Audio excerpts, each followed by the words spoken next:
All right. I think we are just about set up. So I'm going to switch over to the drawing stream layout and we'll go ahead and get started.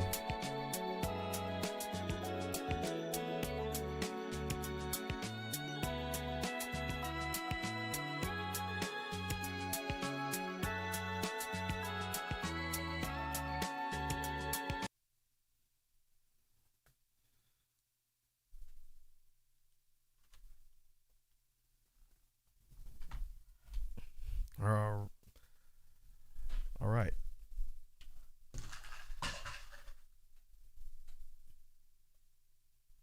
I had to rearrange my desk a little bit after yesterday's stream, but I think we are good to go.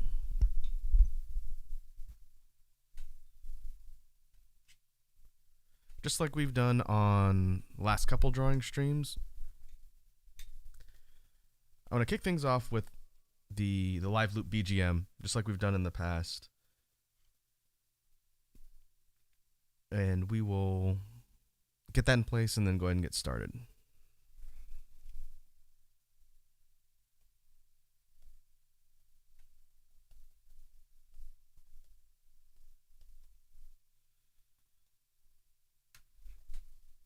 Put that here just in case people jumping on and wonder what we're doing.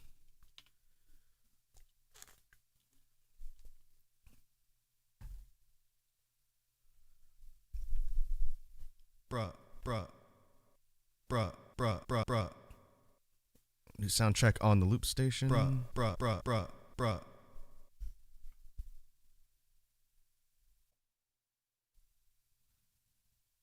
I think that will do it. I'm not gonna have to worry as much about speaking directly to the mic once it's over me while I'm drawing. But for the loop creation, this should work out fine.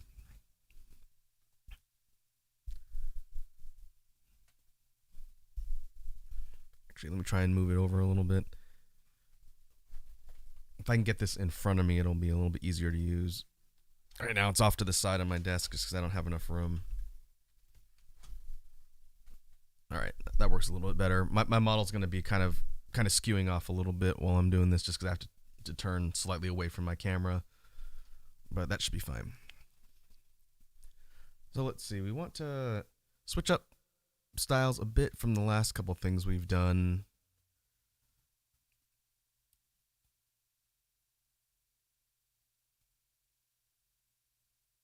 I was thinking about ideas for BGM loops earlier today. I try and get a rough idea of things I want to do for our stream sessions just to save time. And I think I want to do a slightly faster beat. And maybe more of... We've done kind of the slower hip-hop ones and some more kind of electronic, kind of mid-tempo things.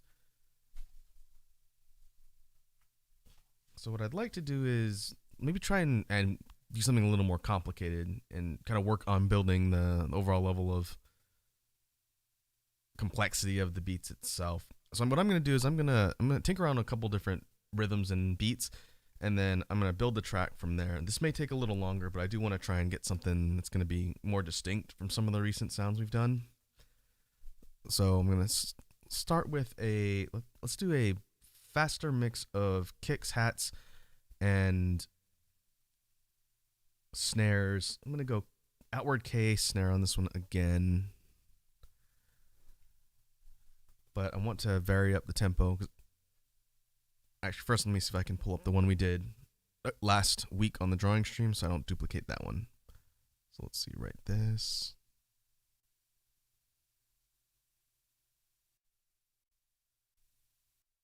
Was it 45?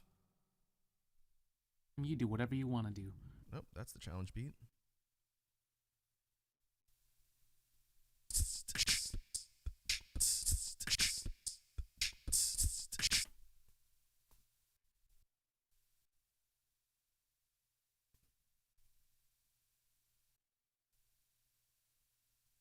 Bruh. All right, I can't remember which one it is. We'll go ahead and get started, and then I'll try and do my best not to come up with something that I've done before. So let's see, faster tempo, maybe something like.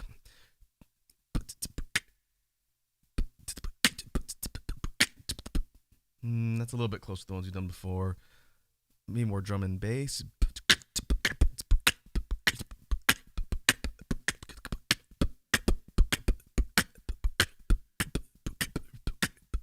That could work. Let me see if I can get that recorded and then see what we can build around it.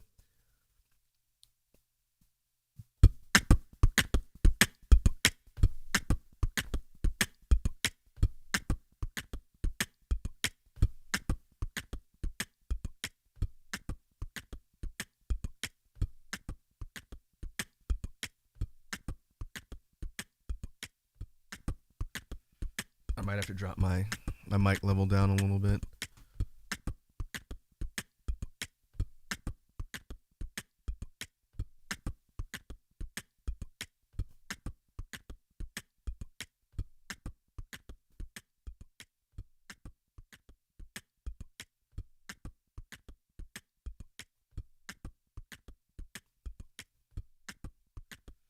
Okay, I think that'll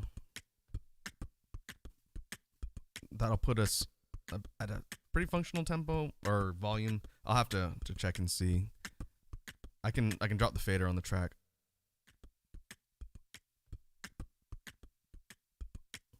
A bit to put it in the background. But for now, we'll keep it here while we're actually building the track.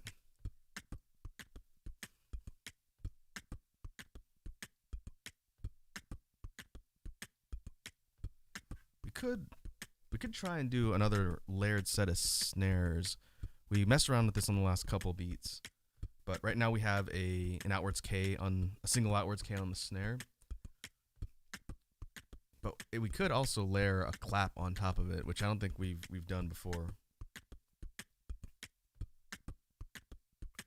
Problem is this beat's a little bit funky, so if I miss one, it's gonna screw the whole thing up.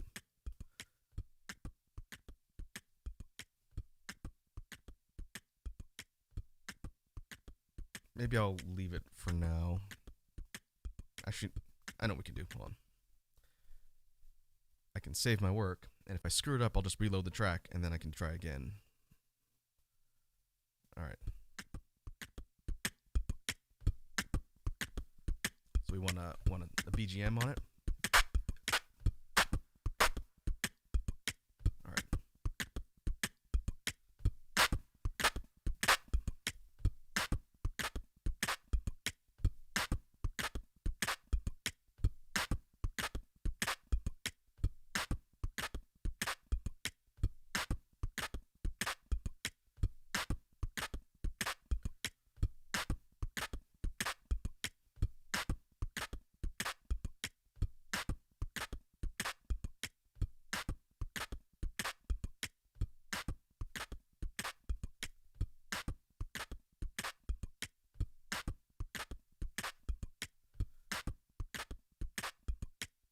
I think I'm missing one. I think I'm missing one on the very end of the track.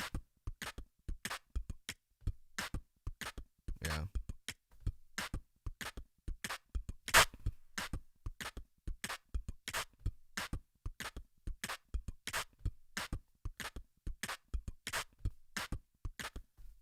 And I figure the last time I do it, it skews it off by a little bit.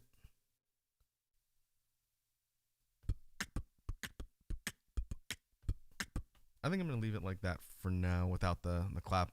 That way it's a little bit easier to hear this the regular K snare. But I think I'm going to want to add a hi-hat run, kind of like we've done before, but I'm going to make this one faster. So if we have the beat going here,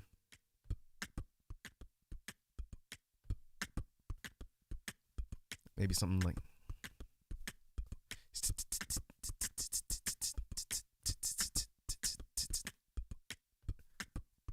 we'll do kind of a rhythm instead of just a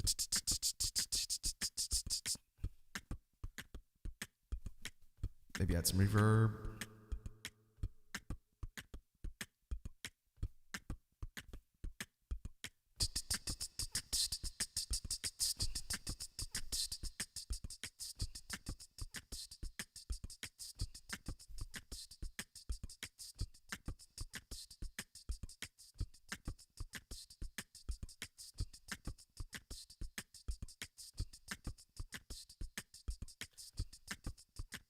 All right.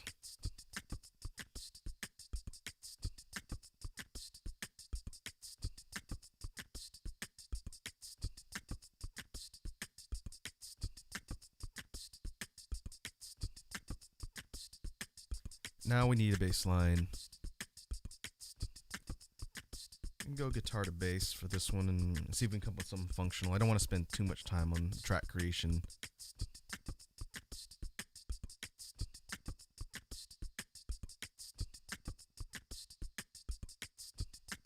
Alright, got guitar to bass.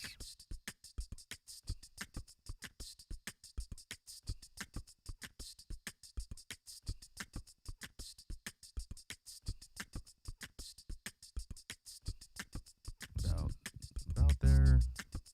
Yeah, that should work.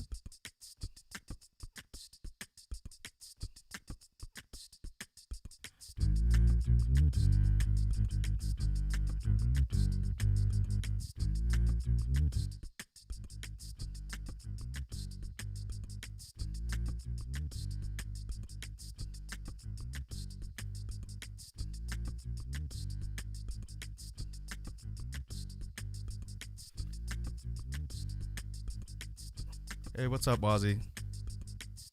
Welcome to the stream. I'm just tinkering around with the last parts of the BGM beat before we get started on the actual drawing.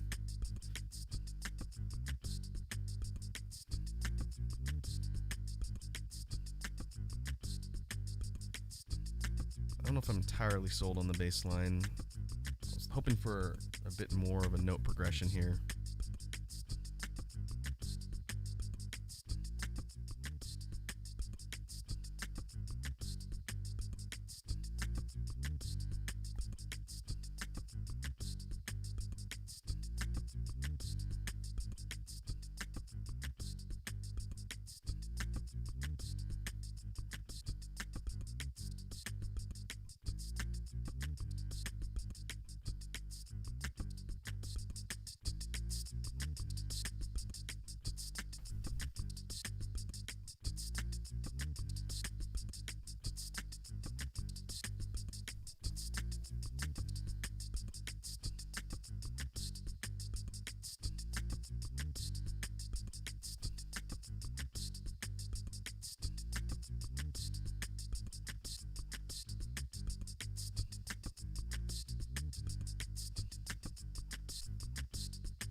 Just messing around with the track effects to see if we get alternate versions of the beat that I can flip back and forth to on the stream here to mix things up.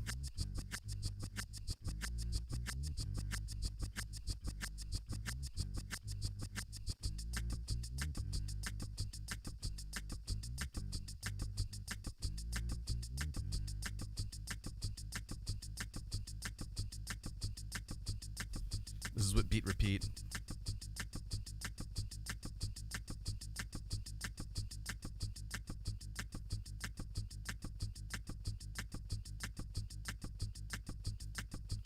Once I get the beat locked in, I'm gonna drop the volume a little bit so it's more in the background, and I'll ask if you're able to hear me talking normally over the beat. Once we get there, it'll just be a minute.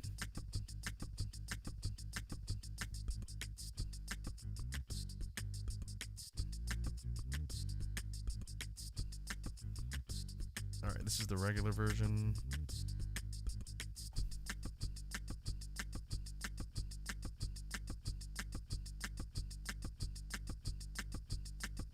This is what beat repeat on.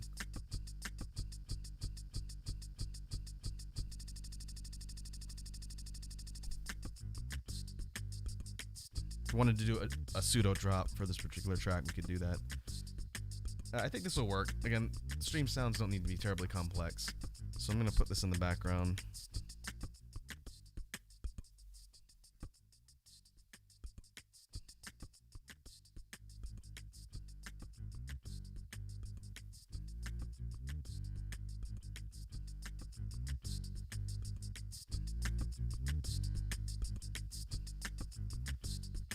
All right, if I leave it about here and talk normally on the mic, Can you guys hear me while still hearing the beat in the background? Is it balanced? Let me know, and I'll adjust it if I need to. Should be alright.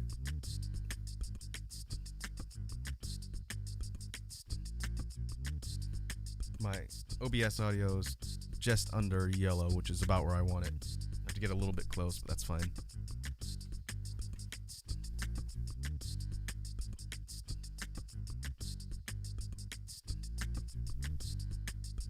Alright, Wazzy says I'm a touch quiet. Alright, let me see.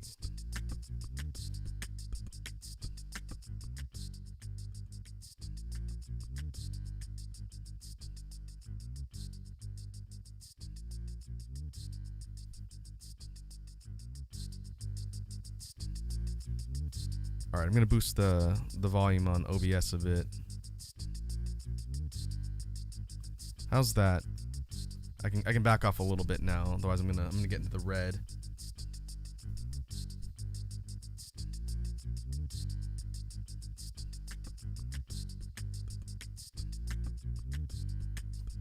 Alright, how's that?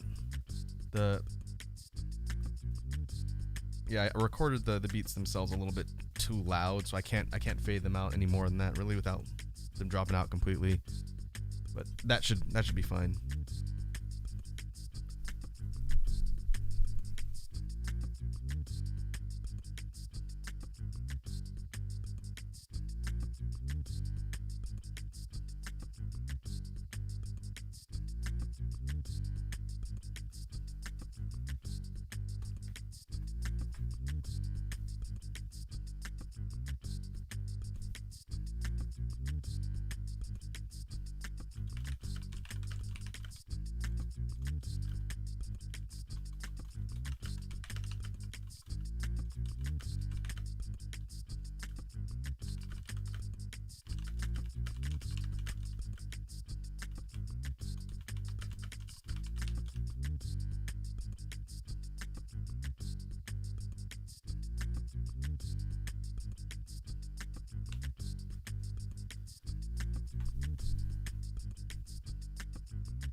Alright. Sorry that took so long. Let's get rid of this.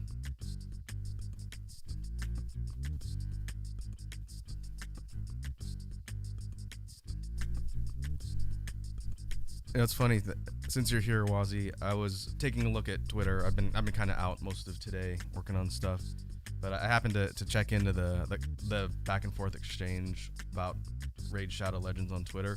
I think that one dude that follows you was confused by all of our bantering back and forth. I don't think he realized it's a running joke, or I don't know if it's I don't think they realize it's a running joke.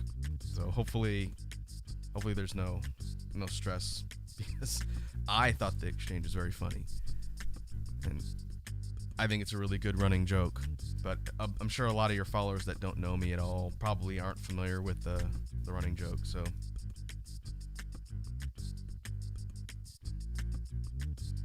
Oh, okay. Yeah, I've never seen Gears before, but if you know him and he's cool, that's fine. For some reason, that our exchange the last time got a lot of visibility. I was getting notifications all yesterday, people that saw that particular thread. I'm gonna assume it's because you have a decent amount of followers that see everything you tweet. Wazzy says it's your fault for willingly playing Raid. Have you ever actually played the game before? I know you really don't like it, and we've talked about the actual company and the sponsorship stuff, but have you ever actually played Raid before? Or tried? That's an honest question.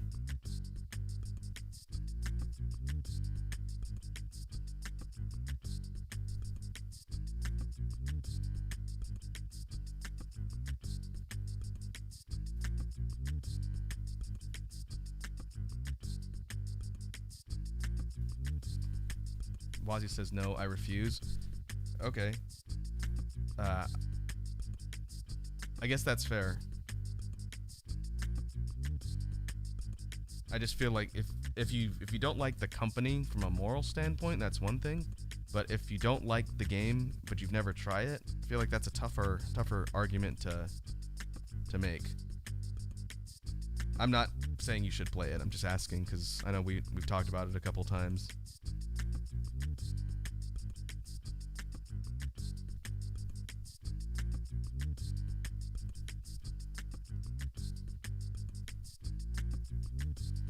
All right, I'm gonna go and make some final adjustments to the sketch primary for the fusion.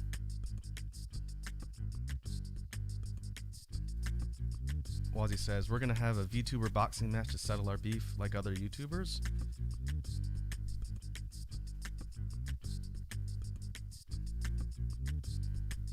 Well, that's one way to do it. I would have suggested that we have a rap battle, since it's easier to do.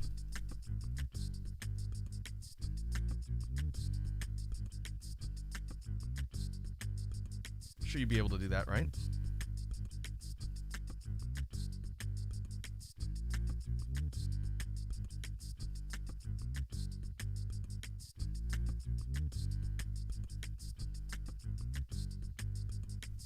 The whole celebrity YouTube boxing phenomenon that's been really popular these last years or so is so bizarre to me. But they had celebrity boxing way back in the day too. I think it's mostly the spectacle that people like.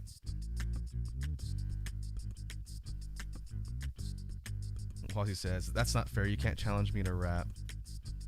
Well, it might be an unfair advantage if we did a boxing match too. I assume you Canadians are all institutionally taught how to fight, what with the hockey and everything.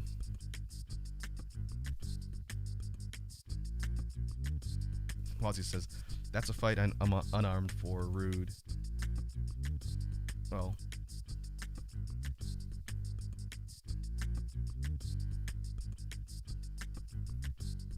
there is that.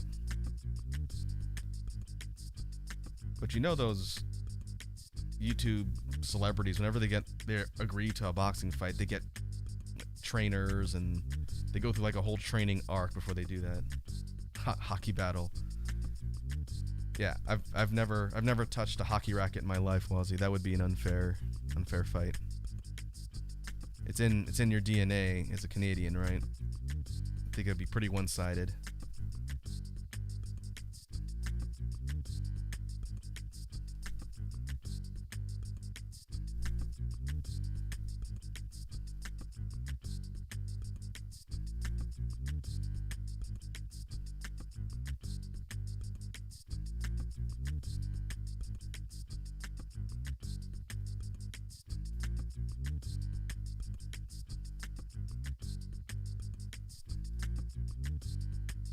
Wazzy says, what do I suck at? Getting subscribers on YouTube.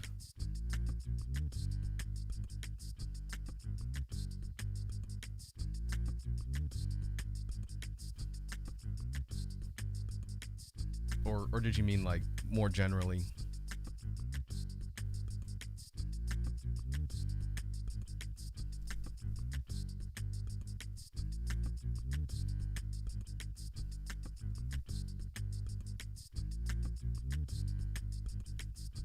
She says too real.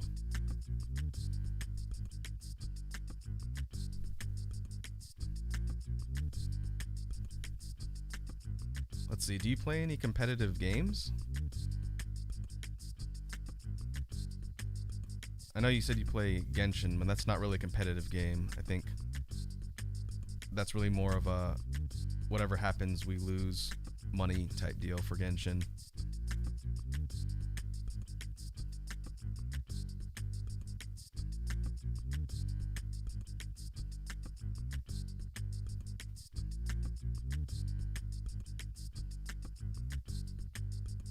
I was gonna say, if it's a fight you want, we could play some fighting games, but I thought you told me you don't really play fighting games.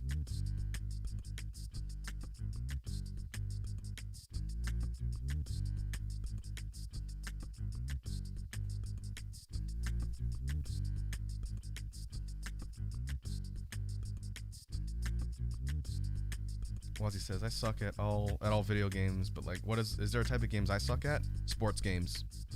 Sports games and racing games, two genres I really don't play at all. I can't really play competitive shooters, but I've played shooters in the past. I've never played sports games. And I've played a racing game probably in 40 years.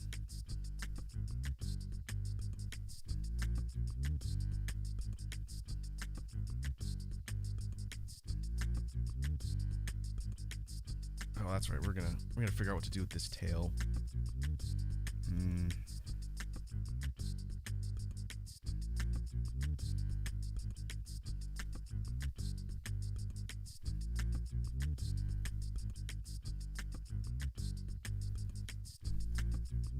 Maybe we can have the quills coming sort of off of the part once the furred section ends.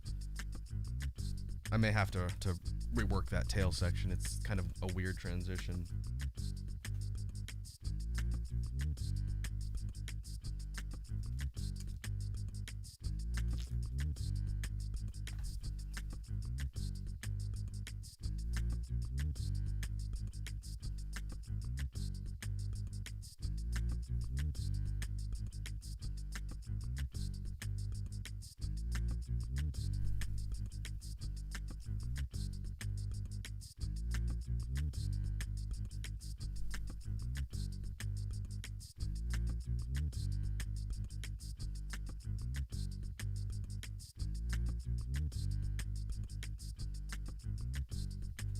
Wazzy asks, how would you change the tail?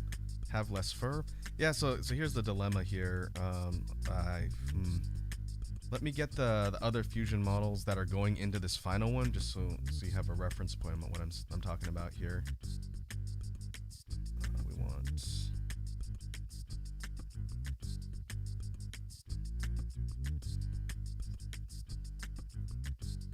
this one. Yeah. So to sort of recap the rules for this final fusion, we're putting together all of the fusion creatures from the first round. So there's 3 in total. There's 2 here, and there's 1 on the file that I'm using right now.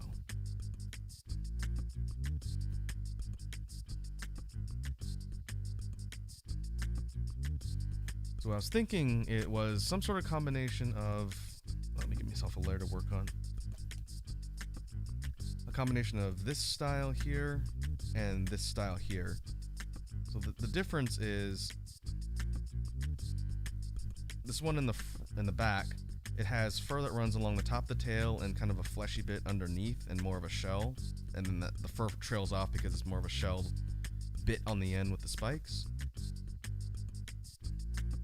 This one isn't furry at all. It's more fleshy and armored. And then the parts here that I'm conveniently pointing to again are metal, or not metal, they're kind of shelled armor plates like quills that are used as a weapon on the end of the tail. So the real challenge is figuring out how to combine the two without making it look really weird. And that was sort of what I was going for here. And spent a little bit of time going through a couple different ideas last time on stream, and I think the end result was we'll get back to that and figure it out.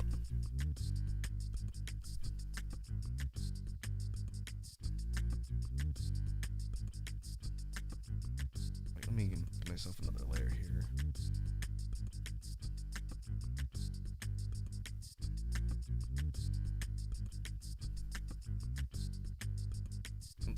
Wazzy says like a stegosaurus. Yeah, kind of. It's a kind of layered plates or layered quills they're sharp on the end. And so we're combining that with a mostly furred creature. Let me see. I'm working on a different layer here. We could forego the actual shelled bits just because it looks so unusual, and then just make it more of a spiky tail. The problem is that's not really in line with any of the fusion components. So if I hide the sketches here, the third one looks like this. It's got a similar style to the darker colored fusion, where it's got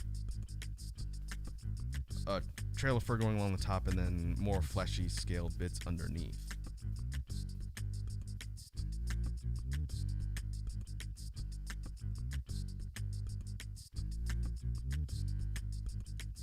What we could do was a potential way to combine those. That just sort of came to me while we're talking.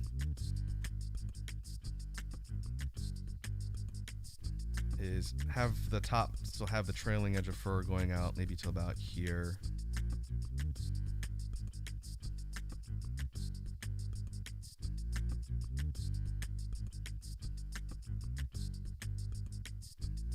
If we had the fleshy bits underneath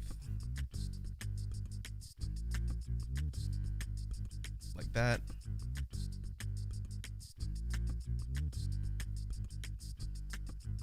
Have it end in a series of quills. Do kind of a texturing here.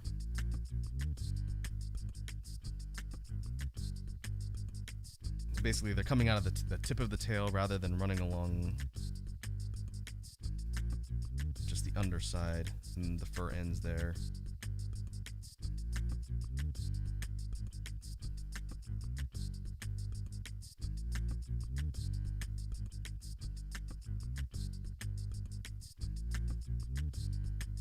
I'm just putting some lines along the bottom for placeholders.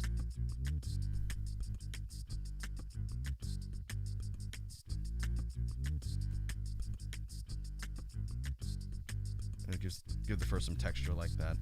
That might be a good way to kind of do a middle ground there, because that looks a lot less jarring than what I had before on the previous one.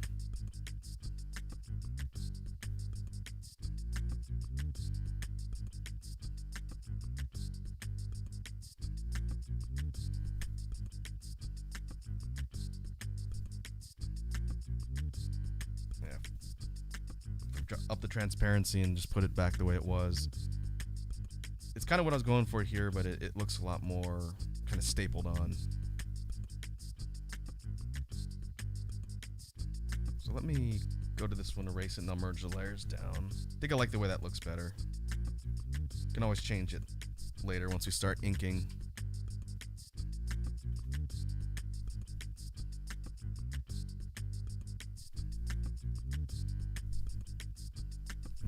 Flatten it a little bit so it's not intersecting with the hand, but I think that'll do it.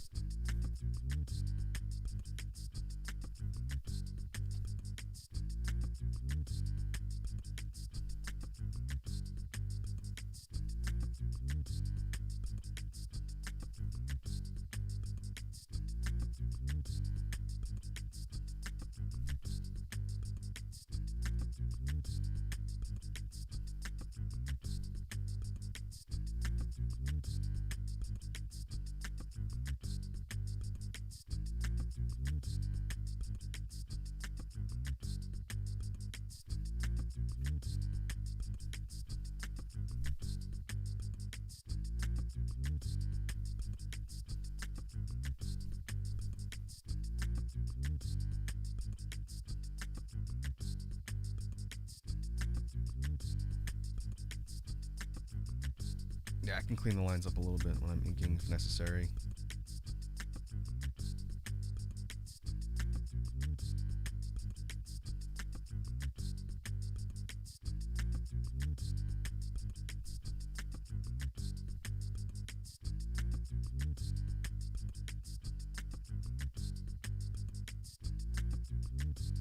What we'll do is we'll zoom out and see if there's anything else we need to add.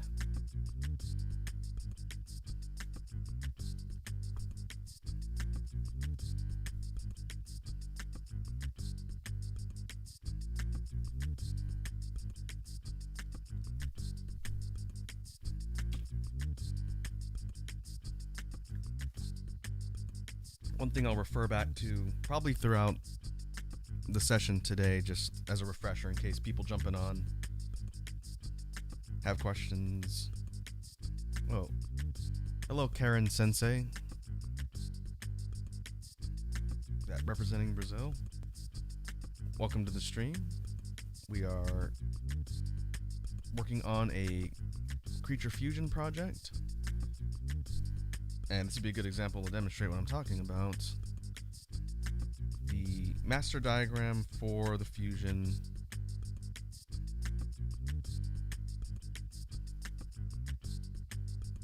looks like this. So just a sort of an intro to the final leg of the drawing for today. So we'll do this. We are currently here at the final step. Like Wazzy said earlier, the final countdown. Our Monster Hunter subjects, we have Zinogre, Nargacuga, and Volvidon. Throughout the different streams up till now, we've created the 3 fusion hybrids. 1, 2, 3. And the final one that we're doing today is number 4, which combines different attributes of all 3 of the fusion components. And I mentioned this before on the last one we were doing as a sort of preface, but the final fusion isn't a mishmash of the initial components, it's a mishmash of the 3 fusions. And that's proven to be an interesting challenge in getting things like the specific details and design elements from each one. So we'll probably pull this up every once in a while just to refer back. But I think our primary is good. I can't think of anything else I really want to add. So in the interest of time, I'm going to create my line layer and start actually inking this thing.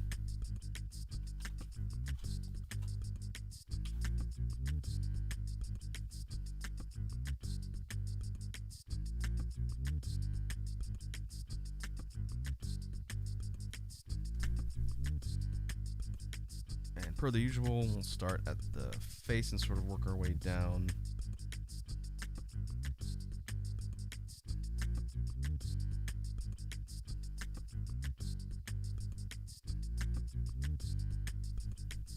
I really need to do a tools summary for my video descriptions on things like the stream and the stream archives. I know no one's asked today, but every once in a while I get questions on what my tools are that I'm using, my drawing tablet and my software. It'd be much easier if I just put that into the video or stream descriptions. So I will look at doing that at some point. But we're back here in Clip Studio Paint, the program formerly known as Manga Studio.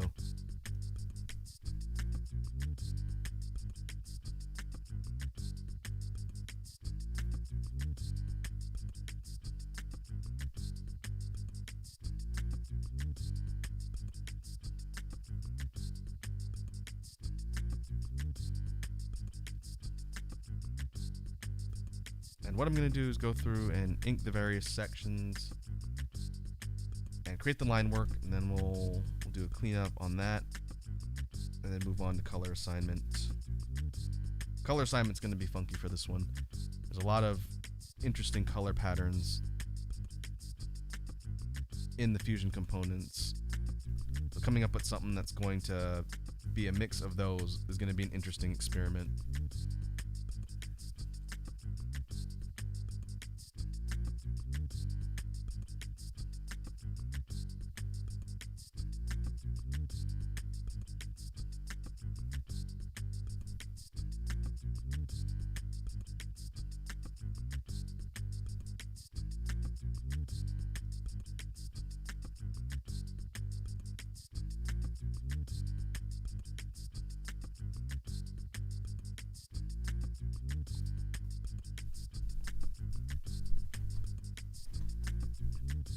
Let's see, Wazzy says, I can't remember if you said what kind of tablet you use. It might have been you that asked me that a while ago. It was probably 2 months ago at least, when we were starting off with these drawing streams. But I can talk about it again. That's fine. I use a Cintiq 22. I think it's a 21 or a 22 HD. I've had this particular tablet for about 12 years, maybe 9 or 10 years, 10 or 11 years. I've had it a while. It's actually the most outdated monitor of all the monitors I have as a result, but it's my main drawing tablet, so it's not going anywhere.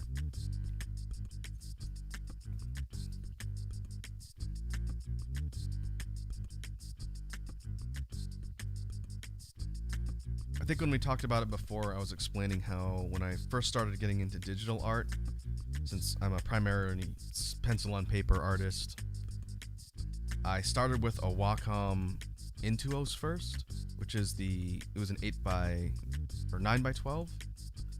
It was a pretty big Intuos, but it was the one where you plug in via USB, and then you work on the tablet, and you have to look up at what you're doing, and that drove me absolutely crazy for the greater part of a year. And it almost completely drove me away from digital art because I had such a hard time trying to look at what I was doing while drawing on a separate surface. And it was at that point I decided to save up for an actual screen tablet. And there weren't a ton of competing models at the time, at least not that I knew of, which is why I just saved up my money for a while and eventually got a Cintiq.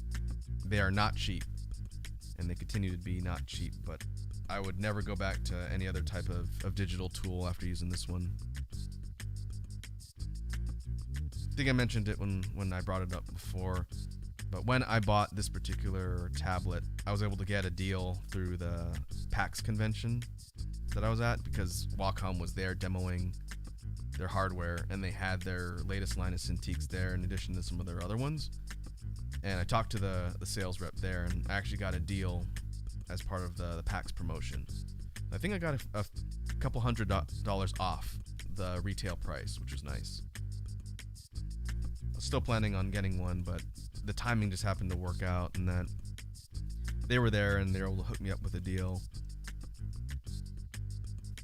And this thing has been a pretty solid workhorse. Again, I've been using it for a really long time, and it's still holding up fine. It does have a dead pixel, which, as long as I pretend it's not there, it doesn't bug me too much.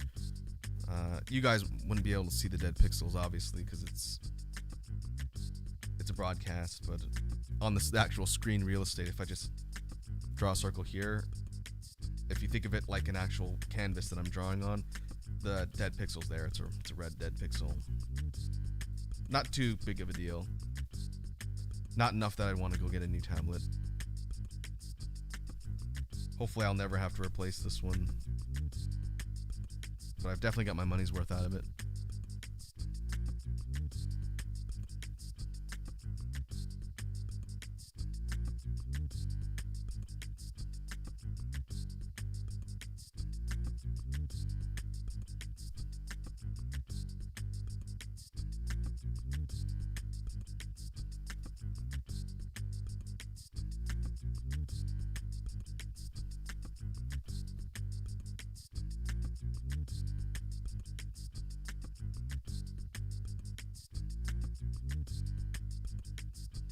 If anything, I'm probably going to need to replace my stylus that I use with another one.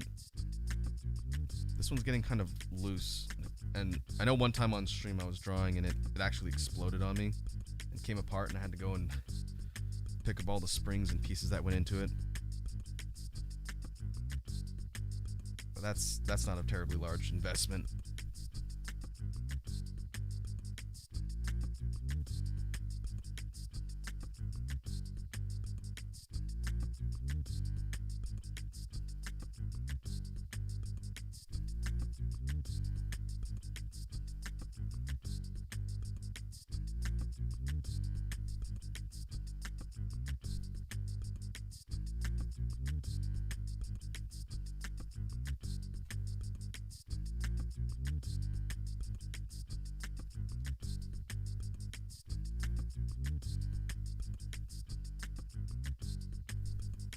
As we work through the line work phase,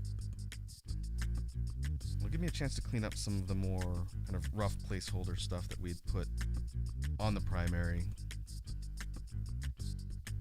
I don't foresee any monumental changes as far as the shape or the kind of layout for the model that we've got here. If I see anything that jumps out at me, then this will be a place to change it.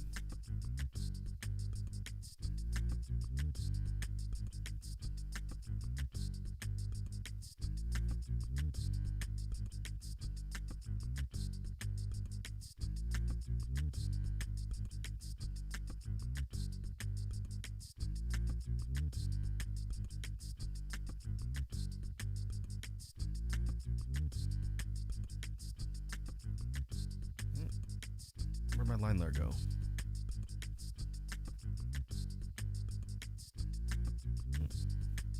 Almost hidden it.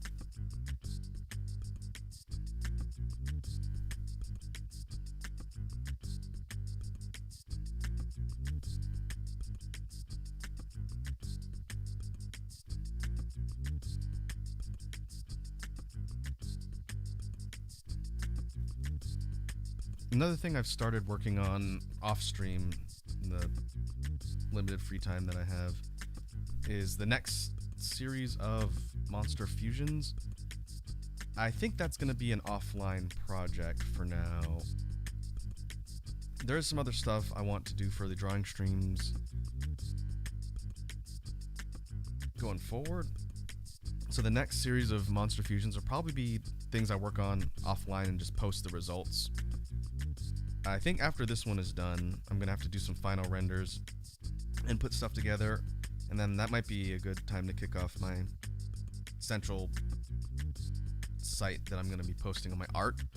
I haven't done that yet since I've been focusing on the music stuff, but that's probably going to be Instagram. I have an Instagram account, and there's nothing on it right now, so that's why you haven't seen it plugged on any of my content. But I do want to have a central spot for my artwork. So I think I'm going to do that and start uploading the final renders there. And that's going to go for everything we've done up to this point, not just the fusion pieces. So if I end up working on the second new set of fusion stuff, that'll just go up on the actual Instagram site as I finish them. I'll put out some sort of notice when I do that. I'm notoriously bad at self-promotion.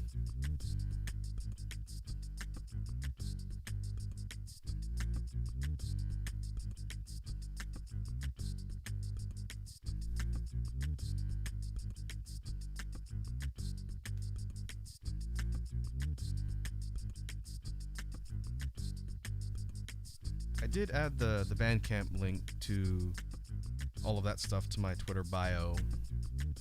I mentioned before, after we were talking about the release of the BGM collection on Bandcamp. If you ever need to get to that place for stuff that I post music-wise, it is in my Twitter bio. My goal this weekend, I should have time this weekend. My goal is to do a big mixing and recording session for a bunch of BGM tracks from the jam streams and the stream sound stuff from streams like this one, like the song we've got playing in the background right now. If I can get like half a dozen of those organized and recorded, then that'll be a pretty good pace for getting the next series of stuff uploaded, because there's a lot. I'm pretty behind on getting things recorded.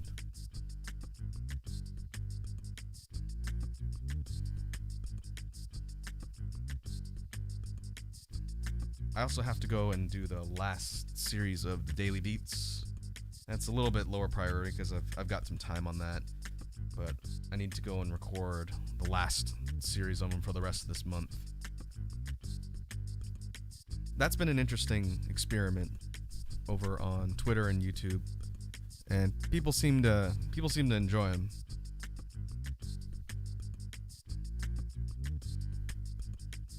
I wouldn't mind doing something like that again.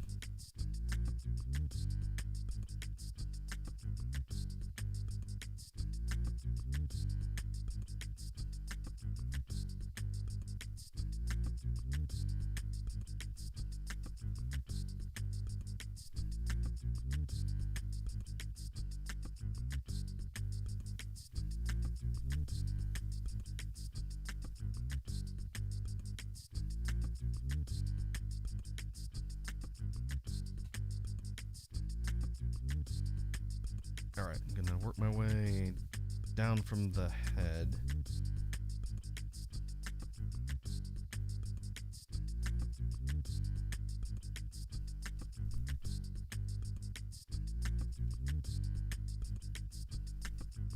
Then we'll start working on the upper body and regular shoulders and torso area.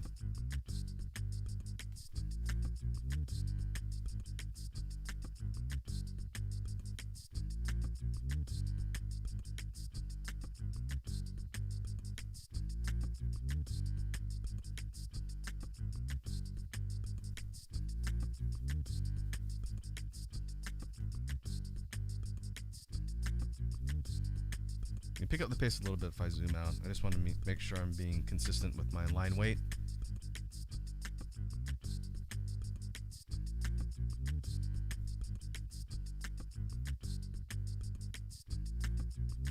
I'm going to finish off the mouth.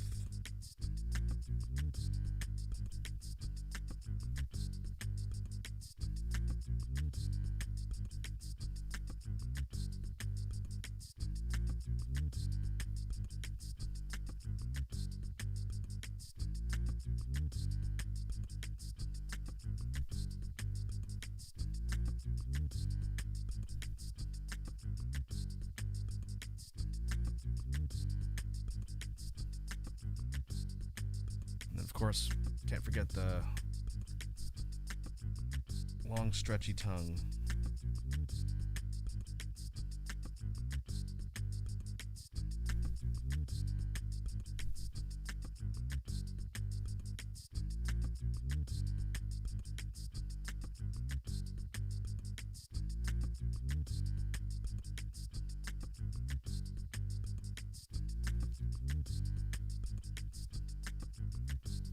Is that, how many of the fusions did I include that? Just number 2 or 3. The red one.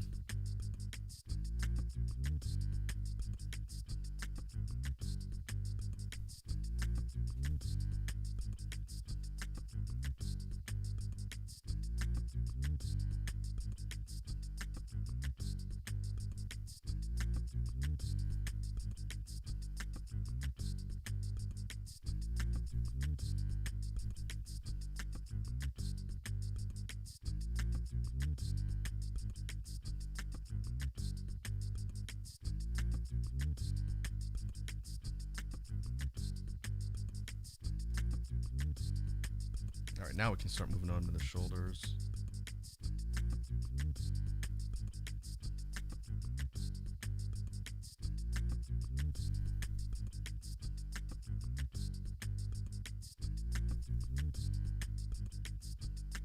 Oh, I need to make sure these are facing the right direction. These spikes going along the back should be pointing backwards, away from the body.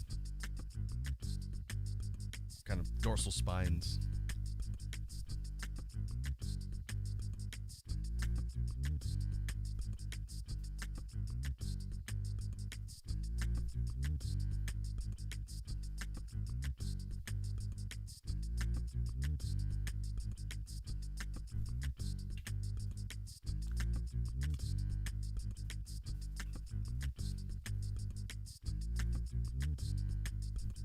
But while we're working through the line work here, and I'm filling in details, and there's not a whole lot of drawing related commentary, I guess I can do sort of a content update like I usually do on these drawing streams for folks tuning in. I did want to sort of talk about something that's planned for this weekend, and I believe it's Sunday, this week's Sunday in the afternoon Pacific time. And I talked about it a little bit before, but I'm going to be doing first ever punishment / challenge stream, which I've never done here on YouTube. I've done challenges before, like the beatbox challenges, but this is the first kind of punishment type one I've done. And basically it's going to be kind of a gambling thing, where I have to bet on some content, and if I lose, then I have to consume hot sauce. And I will post a picture on Twitter probably the day of, early on, what that's going to look like, so if you guys that are curious can actually see what I'm going to be doing. But it's going to be different. So just I don't it doesn't need to be a surprise, so I'll kind of break down what I'm doing. Wazzy says, ooh, Wazzy, have you ever heard of the site or stream site called Salty Bet? Have you ever heard of that? It's been around for many years now. It's not new.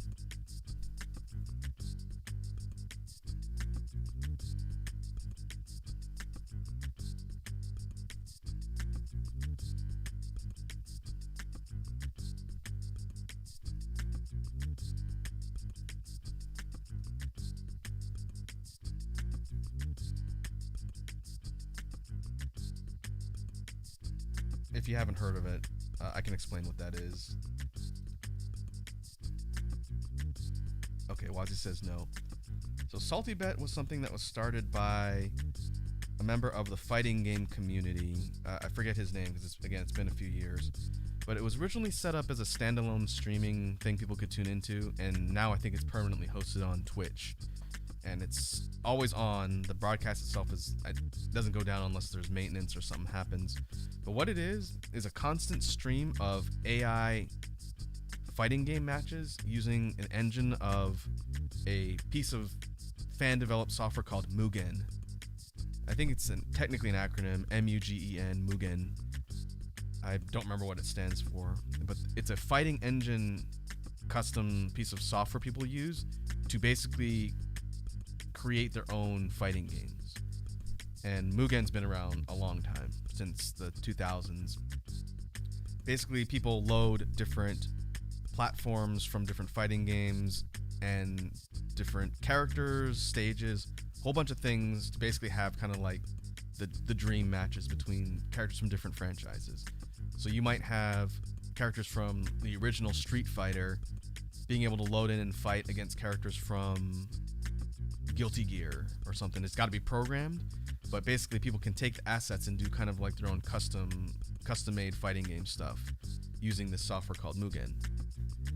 And that's led to a lot of really unique fan-created original characters and a lot of custom characters based on franchises going back, many, many years.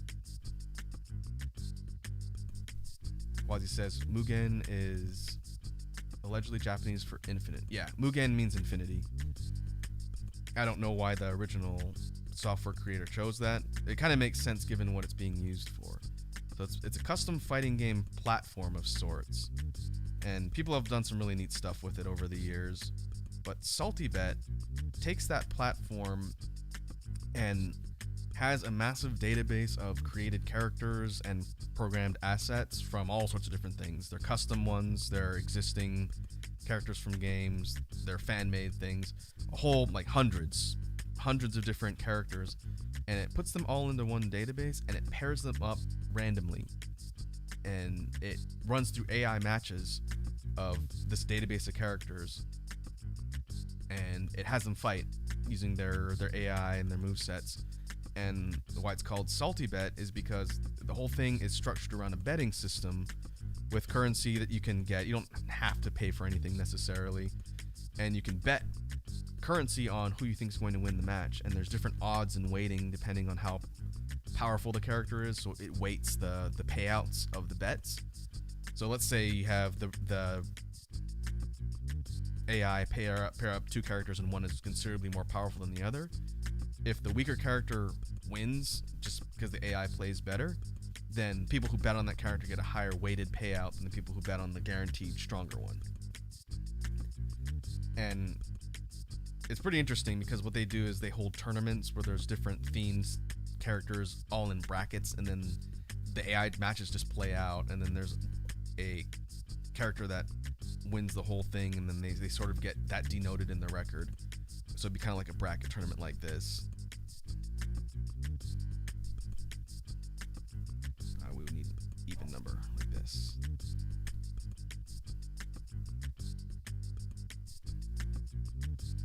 and they run through these all the time. And I don't think it ever goes down. I happen to check in and it's still running, and I don't even know what the meta is.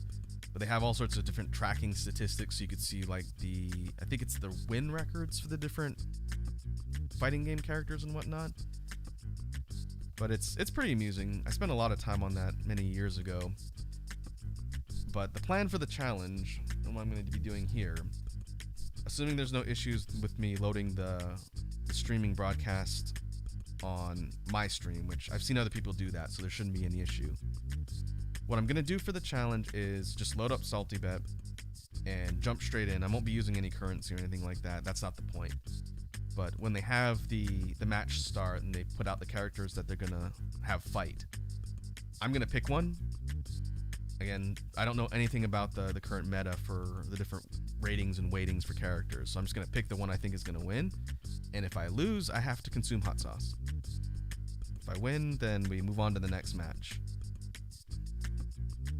And the way the characters play, especially some of the custom ones people have made, are pretty nutty.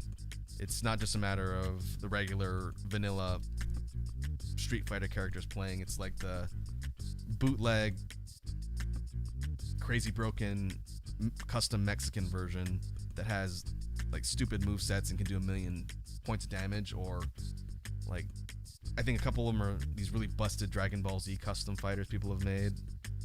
So you start getting a lot of these matchups between equally busted characters, and it just comes down to how the AI plays. There really is no real way to call how the matches are going to go unless you've been paying attention to the meta.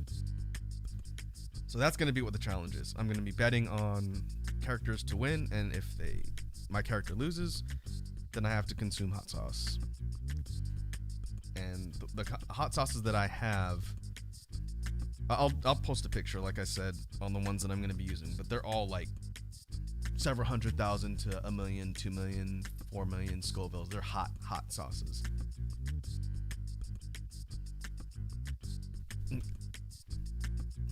Hey Edward, welcome to the stream. I'm just explaining the challenge rules for this thing I'm doing on Sunday. Wazi says, I hope you lose.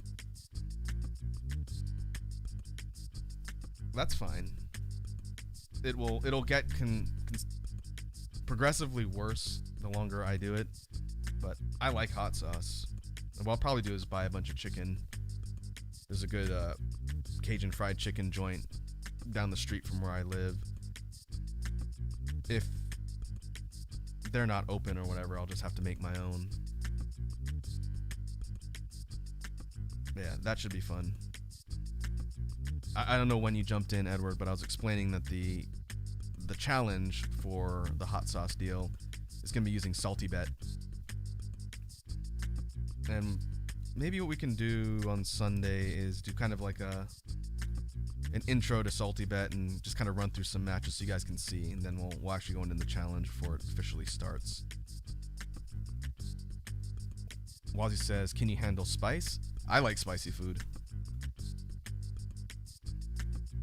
My system tends to have varying degrees of mileage when it comes to handling it, but I handle spicy stuff all right. These hot sauces aren't things that I'm bought just for the challenge. They're just ones that I have, that I eat somewhat regularly.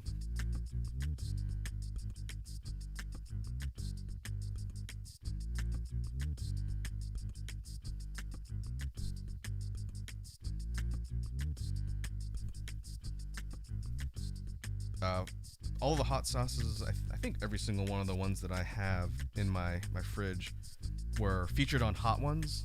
Yeah, that Sean Evans show on YouTube where he makes the celebrities eat hot wings and ask them interview questions. They're all from that show. I bought them off of the site that they feature from Hot Ones.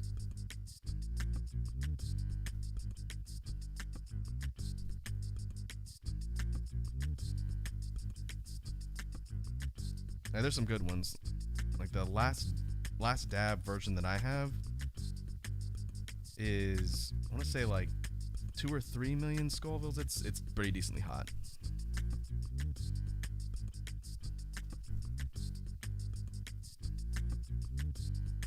But hot sauce isn't too bad. I think progressively it's going to get worse, and then I'll most likely be dying by the end.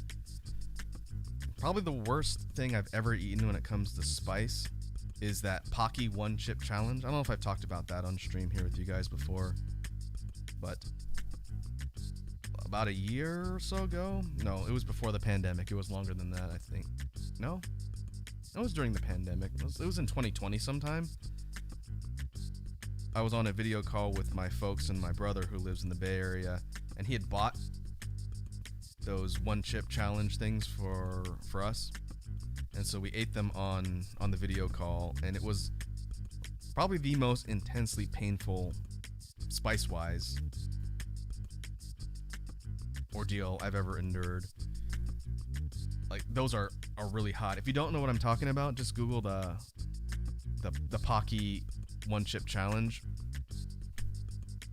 They're, I think, like $15 for one, and it's just one tortilla chip they send you in like a coffin box, and it's incredibly spicy. Wazzy says, if you like hot sauces, then it's not a punishment. Yeah, but I like consuming hot sauces just for eating. If I'm doing that for a challenge, I have no control over how little or how much I'm consuming, and that's gonna make it hard because, again, if I'm just eating hot sauce casually, that's one thing, but when I'm having to actually do that back to back constantly, it's going to get bad. That's going to be a pretty big difference from how I'd normally choose to consume hot sauce. Like, shy of chugging it out the bottle, but I'm not going to do that because they're kind of expensive.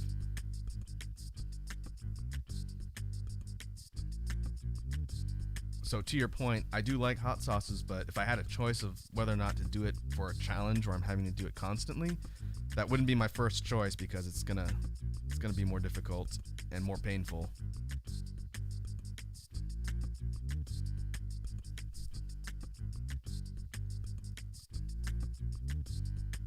And the way it works for those hot sauces, like I mentioned before, is they get progressively hotter the more you eat. You know, if you have a couple chicken wings and you're done, it's not too bad. But if you're doing that for like the greater part of an hour, it's going to compound and get progressively worse. So it will be bad. I guarantee it. Unless I just have god tier prediction skills on Salty Bet. If that happens, then well, maybe it won't be too bad. But if I guess poorly consistently, then I'm going to be very unhappy for the majority of the weekend.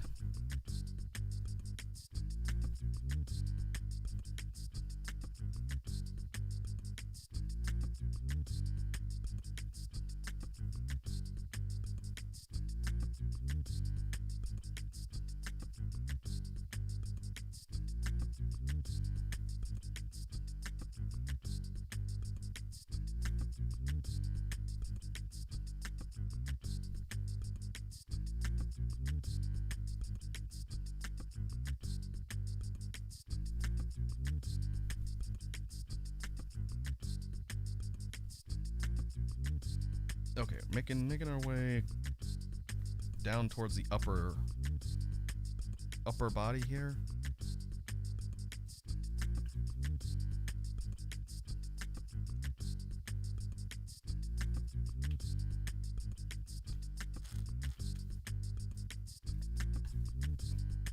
And get to the lower extremities. But yeah, going back to that story about the Pocky one chip challenge, and it's spelled PAQUI, I think that's how you spell the actual one chip challenge. That was easily the spiciest thing I've ever eaten. So for about 20 minutes, it was just crippling agony. And if I eat hot things, like really, really hot things, it goes into my ears. So it was like I got flashbangs. My ears are just ringing for 20 minutes. And it was really bad.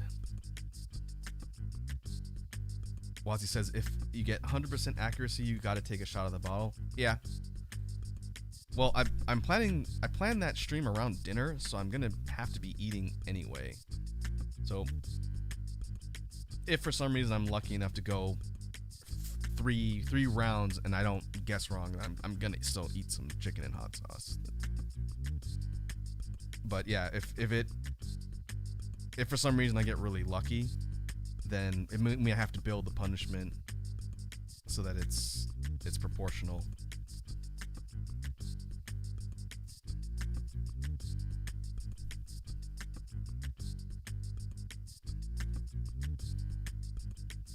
And maybe one thing we can do, I'll have to think about how I want to address or do this, but maybe we can do something for that stream where, in addition to watching the AI matches and watching me slowly die by hot sauce, we can also do kind of like a Q&A.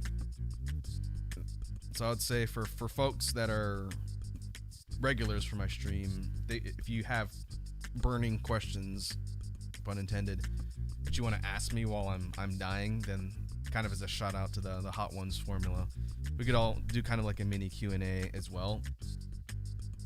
I could try and do like a hosted thing online and get questions in advance. Maybe I'll look into that. I don't have a ton of people that follow my content, so I don't know if I'd really get a ton. But that would definitely be something that I'd be down for. Edward says, what game are you doing the challenge with? Okay, so you may have jumped on after I was explaining it. Have you heard of Salty Bet, Edward? It's a site/stream broadcast on Twitch that's always on. Have you ever heard of Salty Bet? If not, I'll explain it again. Okay. Wazzy gets to hear this twice since she was here earlier when I was explaining it. Salty Bet is an online broadcast stream hosted using the custom fighting game engine Mugen, and the custom fighting engine allows people to basically either add and code fighting game characters from different franchises or make their own, and then put them into like a custom fighting game platform and play it. The Salty Bet stream is a bunch of random AI matches using characters in a big database for this game, and then it pairs them together and makes them fight.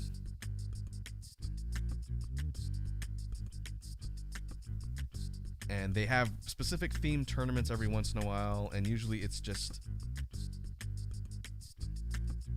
going around the clock, and there's a currency and betting system, which for the challenge I won't really need to use, but for the challenge itself I'm going to tune in and show the Salty Bet broadcast on stream so you guys can see the nutty fighting game character matches, and then I'm going to bet on one of the two, and if I lose I have to consume hot sauce. And then like Wazzy's saying, make a thing. Do you know of any good things that I can kind of load in for like a Q&A? I know Marshmallow is one a lot of big VTubers use, but I've never used that one before. Do you have any recommendations for a good place to be able to do something like that for a Q&A, Wazzy? Because I can get that set up in the next day or so and put it out there. That way people have time to think of questions to ask. Because if I just put out a tweet, I think some people will see it, but it most likely won't get a lot of interaction. But if I create something beforehand, then I can have that in place, and then I'll just pull stuff from there while we're doing the challenge.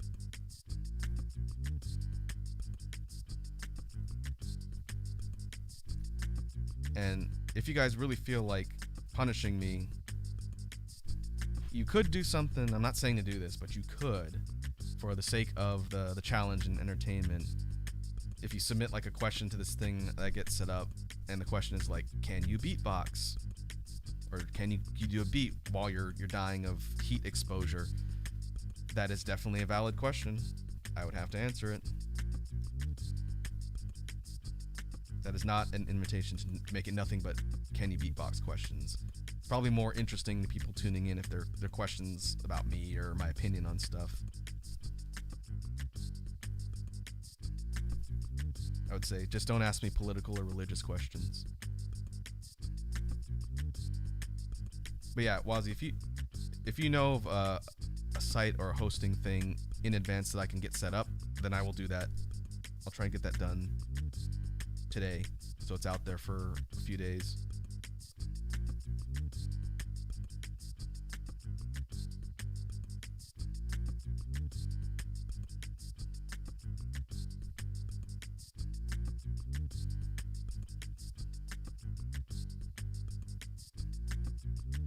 if you don't know of one, then I can look at the marshmallow thing and see how it works.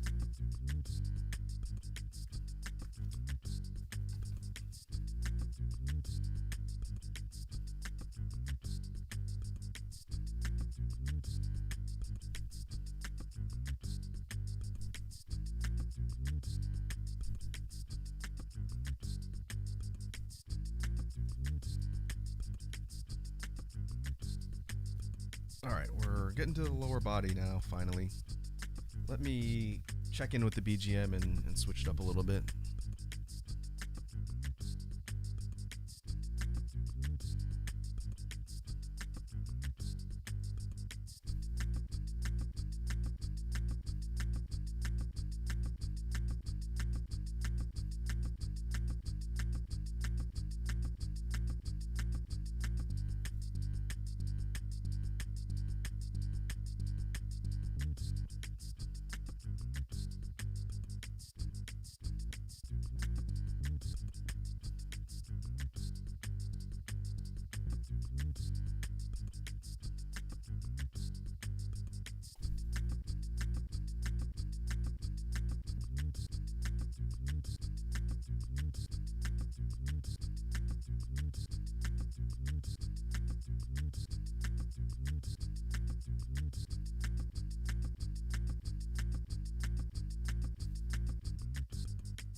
I can't remember which effect that I was looking at earlier.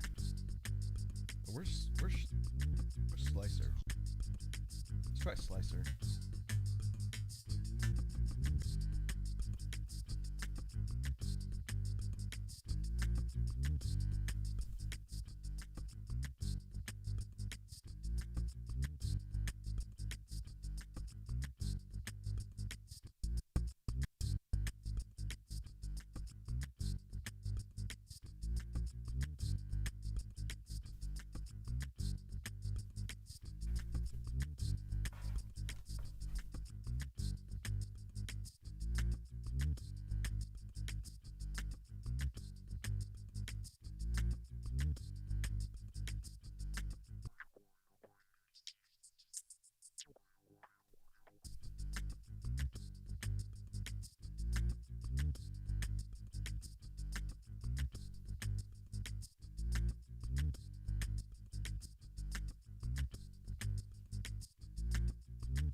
I'll keep track effects on.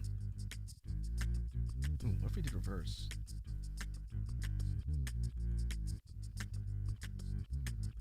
Yeah, that doesn't sound very good.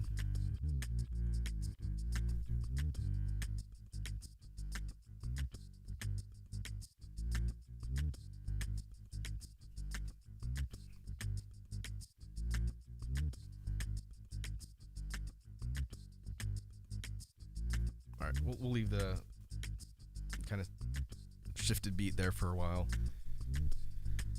This might be a longer session, so if we need to, we can create another one.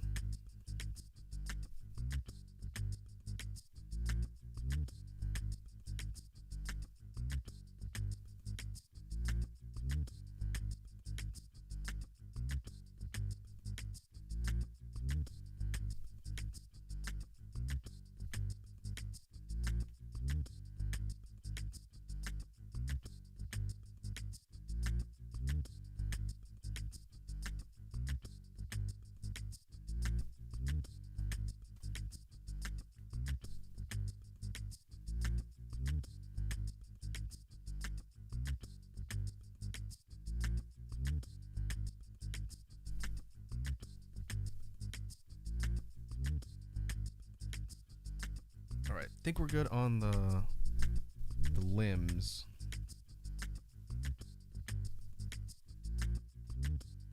I may have to fix the fingers here.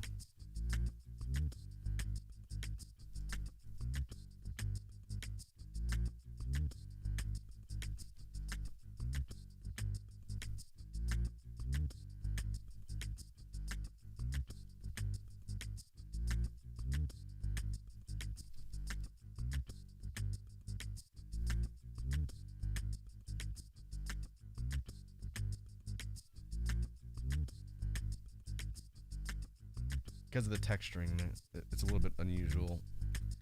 I may have to tidy that up before we finish. Well, let's go ahead and get the lower body done. Move on to the line work cleanup.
Save what I'm doing.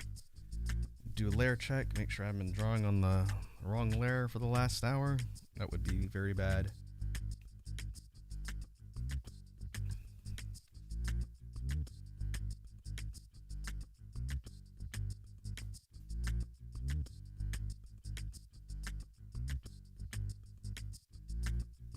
Alright, now we can do the feet.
And the key elements on the feet here are the shelled plating that kind of runs up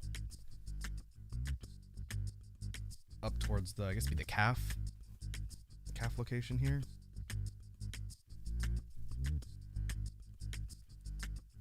That comes from the first fusion.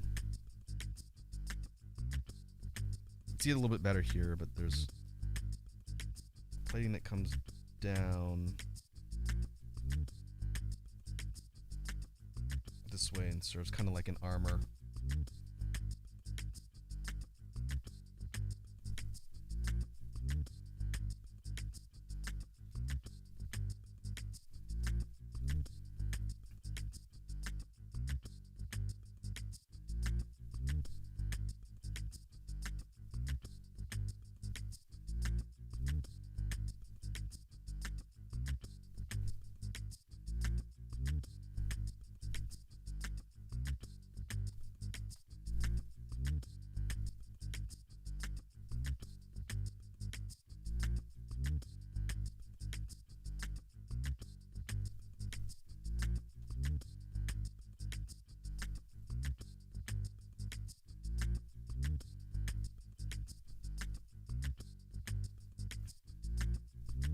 Okay. I think all that's left is to get the inking done on the tail, then we can do a sweep through and clean up of everything else.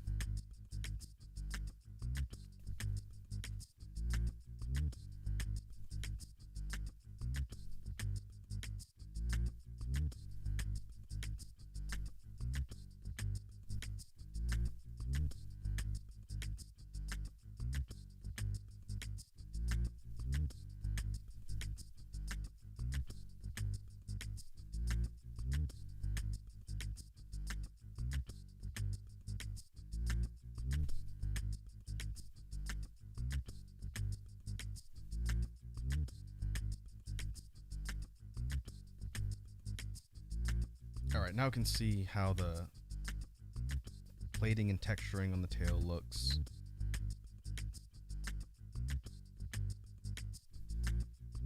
Let's maybe do it like this.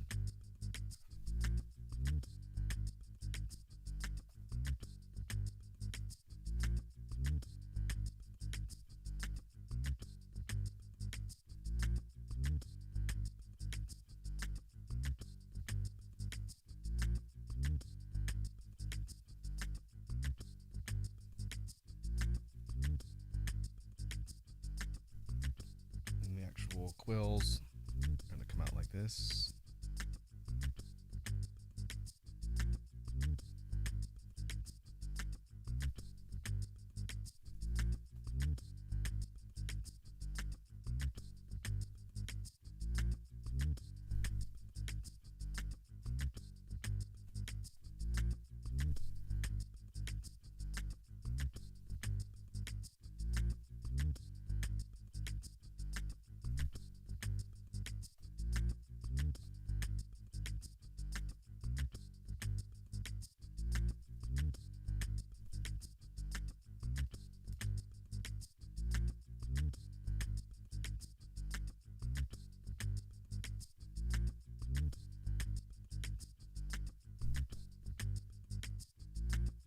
Oh, hey, Penguin Party. Penguin says, hi, Raku. Currently at work. Drop by to say hi.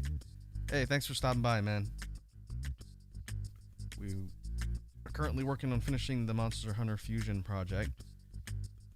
But hopefully your work is going all right.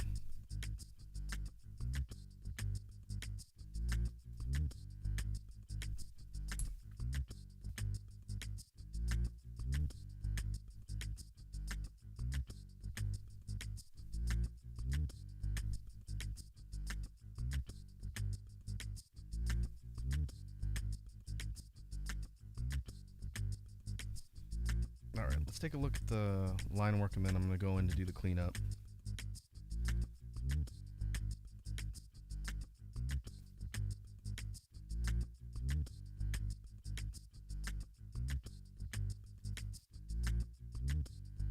Penguin says, it's actually going pretty well, surprisingly. Also, my break room is handing out free soda. Hey, nothing wrong with free soda.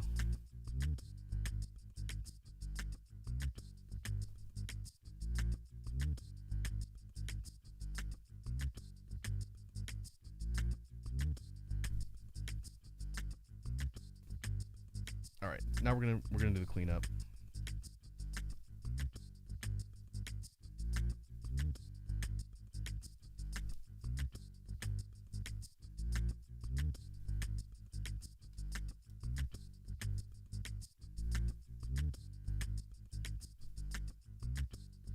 Shouldn't be too much to be done here.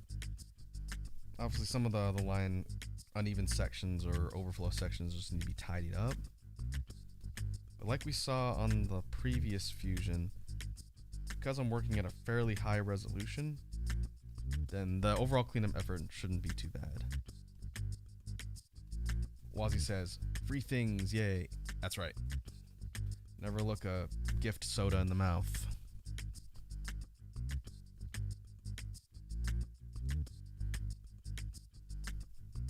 One thing I guess sort of miss about times pre-pandemic, or for my particular office, every once in a while, well, probably more often than is healthy, we'd have people bring in free donuts.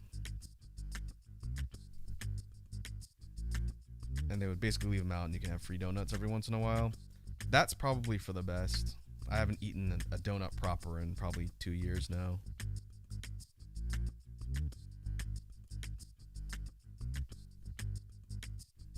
And we'd have birthday observation, usually like once a month for all the people who had birthdays that month, and like they'd bring in a cake for everyone to get like a piece of cake, and there was candy bowls and stuff always out. It's probably for the best. I don't have to deal with that anymore. Penguin says it's pretty good. It's my store brand version of Mellow Yellow, but it's called Citrus Drop. Wazzy says, I used to be in reception and got all the catering people didn't eat. Ah, see, he got the leftovers from the events. That's cool.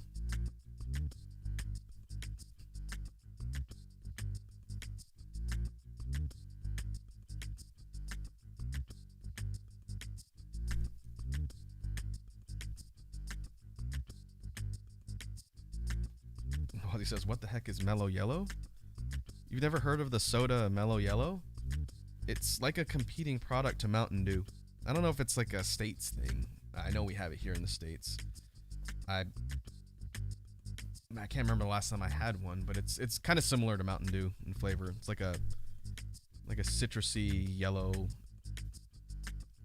probably unhealthy amount of dye soda. It's not bad.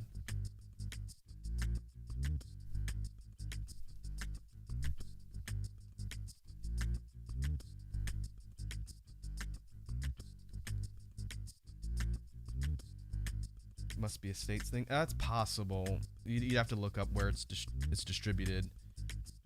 I'd say you're not really missing much, unless you really are looking for some sort of alternative to Mountain Dew.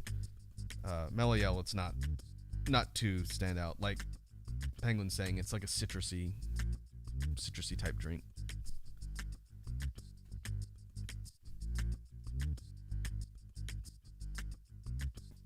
Penguin says, same here actually, but it's usually for retirement parties. The other free things are because the item's packaging was damaged, the product is still good, or people just don't want snacks. Yeah, it's a leftover product. Stuff that's probably not fit to sell or give out, but is still fine to consume.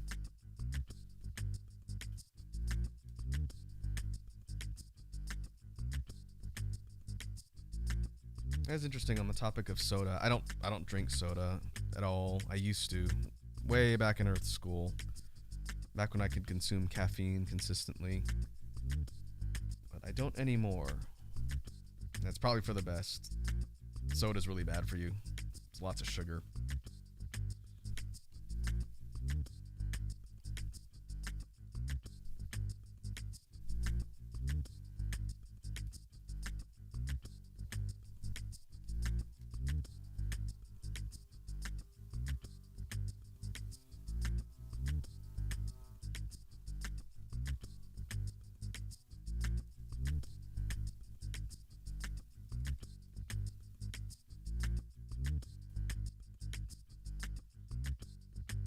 Wazzy says it's spicy water. Ah, yes, I was there on that stream when you were talking about spicy water. It's because of the carbonation, right? I still think that's kind of an unusual term for soda, but I get it. If you have a carbonation sensitivity, then spicy water would be pretty accurate.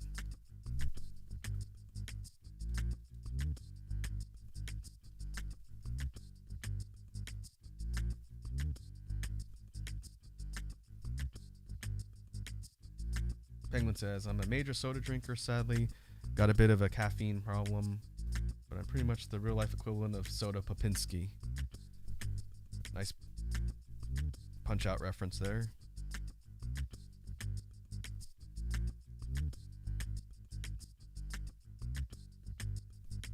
On the topic of Soda Popinski, apparently in the original Japanese version of Punch Out, his name is like Vodka Drunkovsky or something.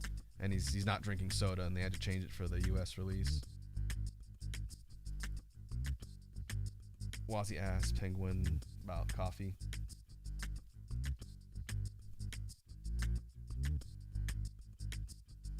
Yeah, I used to drink tea when I had to work in an office. I used to drink tea, especially during the cold season. But since I'm at home, I don't drink caffeine anymore. Which means my original super high sensitivity to caffeine is now even worse. It's such that I can't eat dark chocolate in the evenings or it'll keep me from sleeping just because of the trace caffeine in dark chocolate.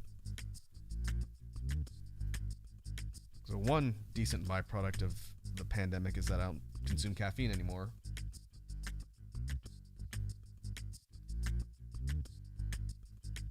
But I never liked coffee. I live in a very high consumption of coffee area, but I have never enjoyed the taste of coffee.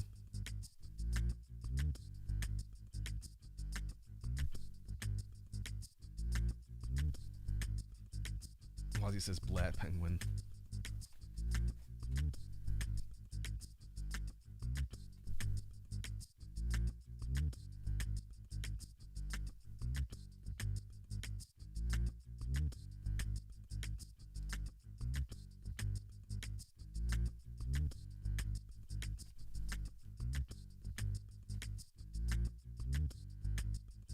And now that we're getting into the colder season of the year, I might have to go pick up some tea to drink.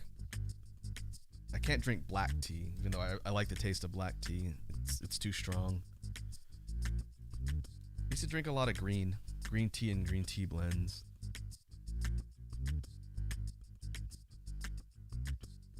Penguin says, and Soda Popinski was originally named Vodka Drunkinsky. Hey, I was right. I just guessed on the name. I thought about what's the most stereotypical, like, Russian-sounding name that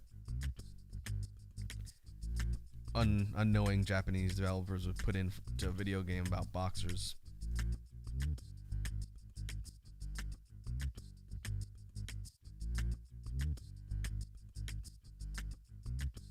So they changed his name in the US version, or in the NES version. They kept his alcoholic references. Yeah, video game censorship back in the day is weird.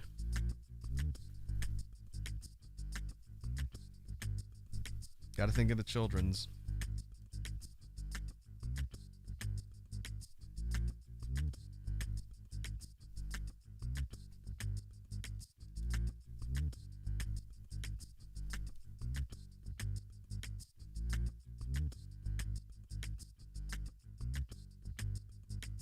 Penguin says, I know my caffeine limit. I only drink 1 to 2 caffeine drinks a day, 3 at most, and try to get non-caffeine options when available. Well, that's good.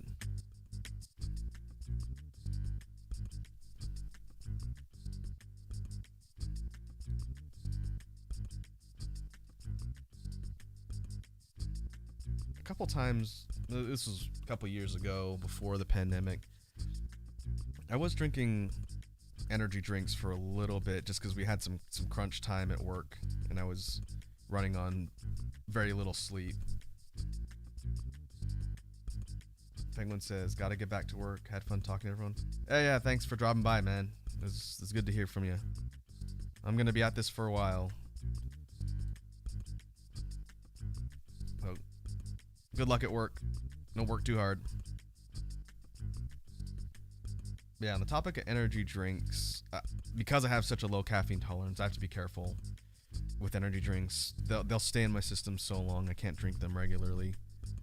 I do like the taste of Red Bull, but again, I have a low tolerance, so I can't drink too many of them. In fact, more than a small can is usually enough to wire me for an entire day. I did have an experience. Again, this was a couple years ago now, when it was crunch time, so I was drinking energy drinks just to not fall asleep at work. One of my coworkers, who's a caffeine junkie, told me to try Bang Energy, and this was when Bang Energy was relatively new. I know they're pretty commonplace now, but this was when they were a relatively new brand, and folks are just kind of getting on board. And before that, I had been drinking tea and occasionally like a small Red Bull, which I think is like 60 milligrams of caffeine, something like that. You could look it up. It's a double-digit number. I know that, less than 100. And then my coworker said, "Oh yeah, you should try Bang Energy. They're really good." And we had them in our office convenience store thing. So I went down one day in the morning, running on, again, very low sleep. I said, "Oh, here, they have Bang Energy drinks the homeboy was talking about." And so I drank one, and I thought my heart was going to explode. It turns out one of those tall cans of Bang Energy is like 300 milligrams of caffeine. And the ones that I've been drinking off and on, or the Red Bulls, were like 60, 40. So yeah, I thought my heart was gonna explode out of my body, and this was at like 6 in the morning. I start work relatively early. I had one of those Bang Energy thingies at 6 in the morning, and at 3:30 in the morning the next day, I still could not sleep. It was really bad. It was probably a dangerous level of caffeine for my system to consume all at once. Yeah, it was. As he says, he almost died. It's one thing to be kind of wired with caffeine and whatnot, but when you have too much, it overwires you. So if you have trouble focusing and staying awake and you have enough caffeine to keep you kind of alert, it's one thing. But when you have too much, you can't focus at all.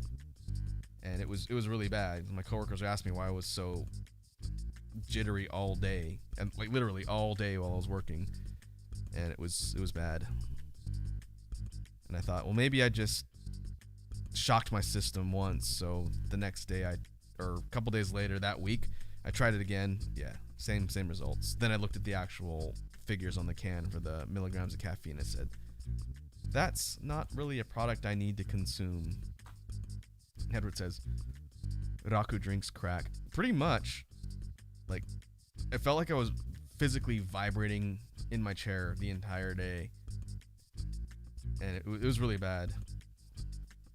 The unfortunate thing is the energy drink itself tasted really good. The flavors that Bang has are good flavors.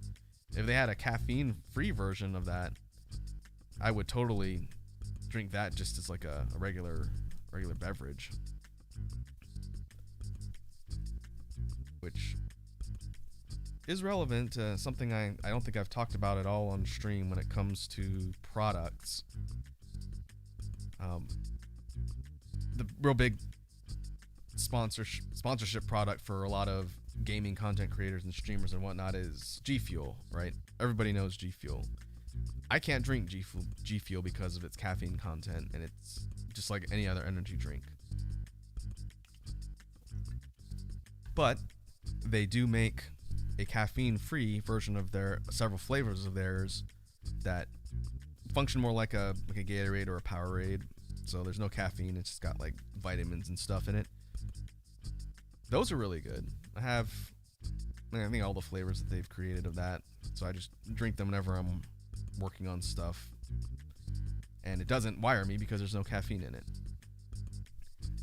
But I was thinking the other day, especially since Wazzy likes to roast me for playing Raid Shadow Legends, I was thinking about the idea of sponsorships and content consumption. This is a glimpse into the real world of the Rakuverse. And I was thinking, sponsorships, whether you endorse the companies or brands or not, are ultimately done because they're proven to be effective. And it was a bit of a reflection moment because this was as I was putting away the new flavors of that caffeine-free G Fuel that I just got recently. I did sort of a life evaluation moment. I said, I just realized I own several flavors of G Fuel. I play Raid Shadow Legends, and I own a pair of Raycon earbuds. So clearly the marketing campaigns and sponsorships are done because they work. And all of that stuff was obtained using promo codes from different content creators that I follow. Because, you save money. It's like, apparently that's a real world example of why companies sponsor content creators, because the marketing and branding works.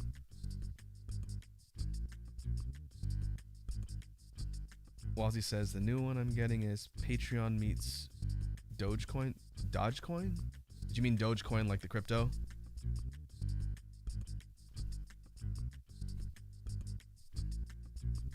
That's a whole nother can of worms when it comes to crypto. I think people need to be wary about crypto promotions from content creators. A lot of that stuff can get pretty sketch.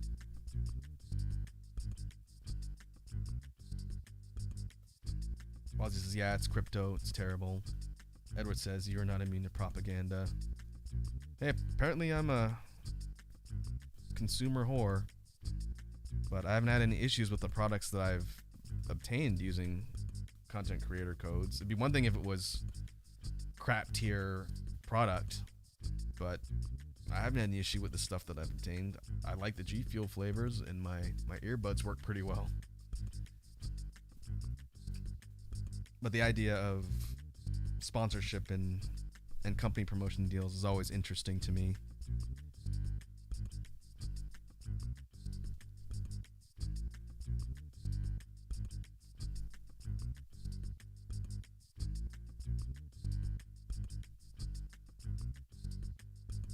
I know Wazzy has firsthand experience with dealing with a lot of that. She's a pretty decently sized content creator, so I'm sure she's on the radar for a lot of companies that are trying to secure sponsorships. But as a kind of byproduct of that, you get a lot of the shady ones, like we've talked about before. Wazzy says, "Would you take a sponsorship?" Me personally, it would depend on who it was for and what their terms are. Not to give too much insight into my job, but my job requires a lot of reading of terms. I'm not a lawyer. I don't work in law. But my job requires a lot of review of terms. So if someone was going to approach me for a sponsorship through content creation like this VTuber stuff, I would want to read their full contract and see what they're asking. If I feel like, one, the product is something that I would support, and two, there's nothing predatory in their terms, then yeah, I would. But I wouldn't take a sponsorship just for the sake of money, because that's a good way to get yourself trapped by said predatory terms. So it would depend. I think it was on a previous stream, Wazzy had mentioned being approached by Raid before, and I know we were talking about it on Twitter earlier this week. But again, I know a lot of the sponsorships for those big products are through independent ad agencies, not necessarily the companies themselves. And so I think a lot of the predatory stuff coming from the shady agencies, not necessarily the companies who are trying to get the sponsorship. But yeah, it would depend. I don't think I'd ever take a sponsorship for a product I wouldn't use personally.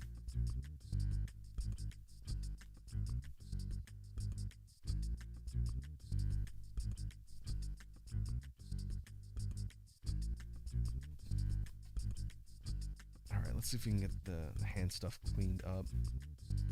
Wazzy says most are agencies. Yeah, that's what I figured.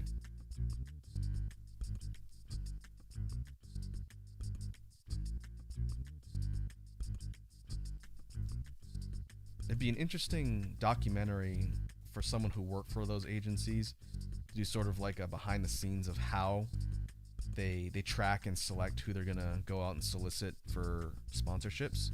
I doubt they'd ever do that because it'd be revealing too much of their hand.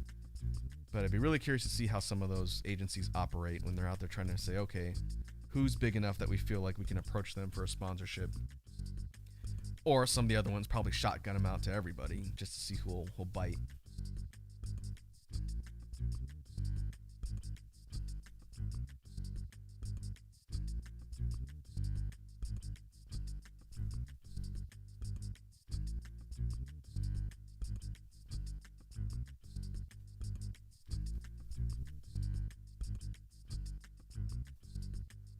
But I would assume for the stuff that I do here on YouTube specifically, it's probably not necessarily content that's really sponsor friendly, because it'd be one thing if it was consistent content that I create, but my stuff tends to be all over the place, and it's primarily streams versus just for contrast, if you look at Wazzy's channel over on Toxicure, she does a lot of animations and a lot of more interactive content. That's stuff that would make sense to sponsor because you're getting a lot more engagement with viewers. For me, especially now because I'm relatively small, there wouldn't really be a lot to incentivize a company to want to sponsor me at this point because it's not really engagement content. Edward says, have you gotten any sponsorship offers from Nutaku yet? Oh, that must be for Wazi. Wazi says, I've gotten 3.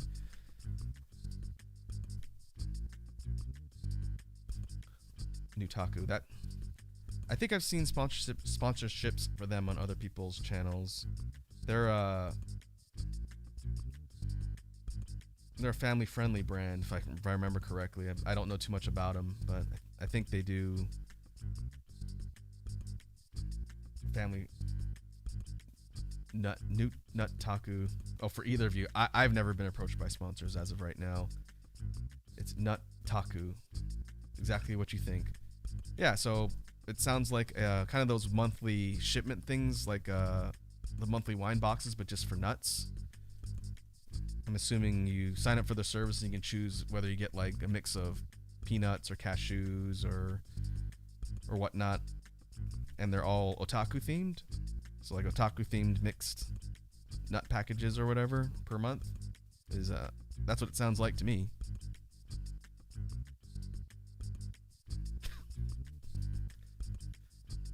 Wazi says booby games. Uraku, please. Apparently I am mistaken.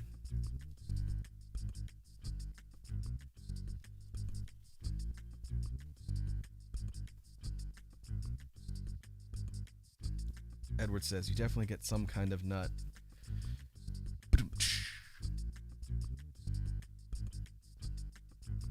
If that's not part of their marketing slogan, then they're doing something wrong.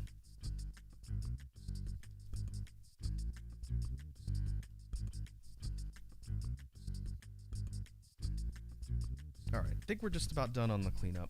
Let's move on to color assignment and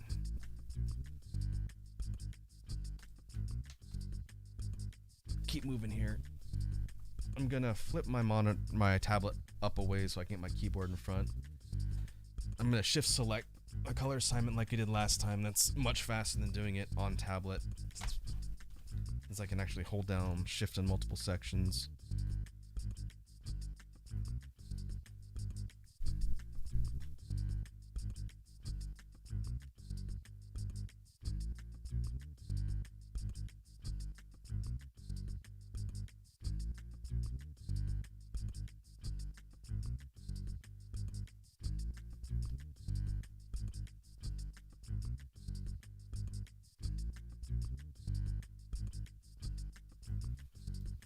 Forgot to add the people.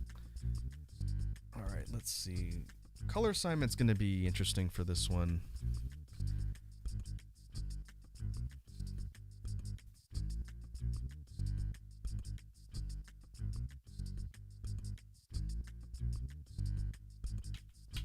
Let's take a look at what our component references have to offer.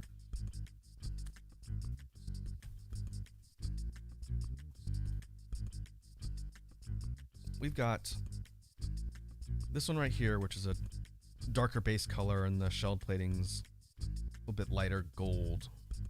This one here is a mix of kind of light maroons and darker reds for the shelled plating. And then the third one, technically the first one,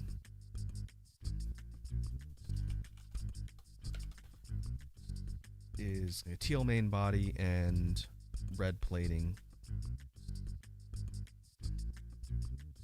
We may have to do more than one pass at the color assignment.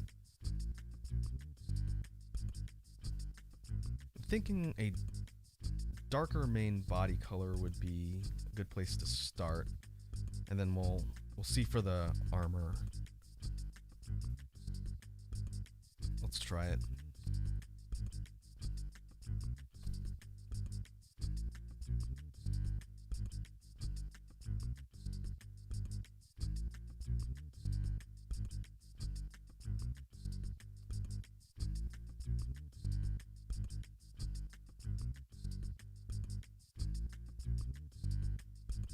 Could do the lighter turquoise color from the first fusion on things like the paws and the underside of the tail.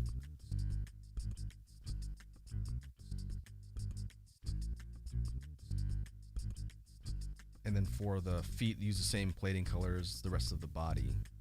That might work.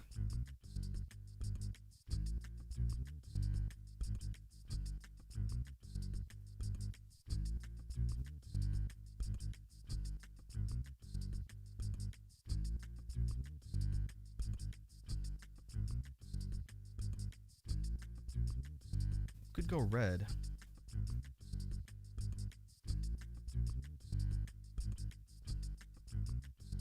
It's kind of deep mid-tone red, like a crimson color for all the plating.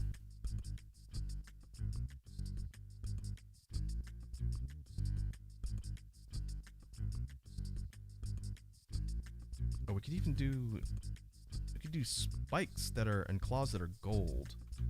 All right, let's see here.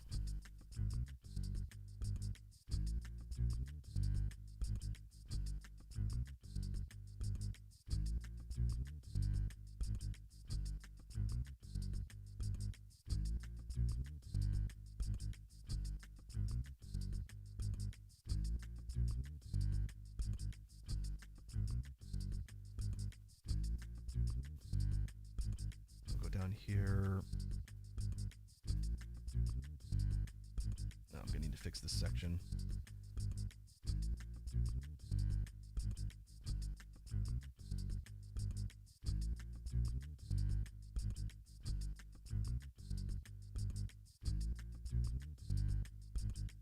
Yeah, on the topic of sponsorships, like we're talking about with the Nutaku thing, it's interesting. Like I said before, I would never fault a content creator for taking a sponsorship unless the actual product itself was predatory in nature. Like a good example of what I think is not a good or responsible use of content creator influence would be like a few years back. You guys remember the whole CSGO Lotto controversy?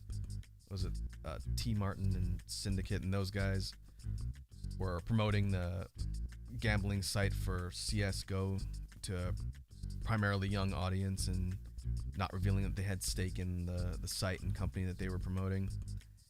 To me, that's an example of what not to do when it comes to promotion and sponsorship.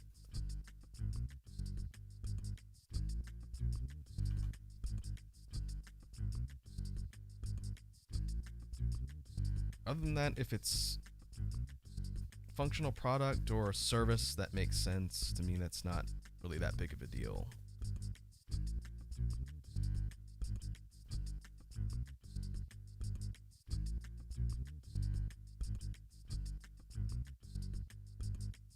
But I always wonder how it works for the content creators themselves.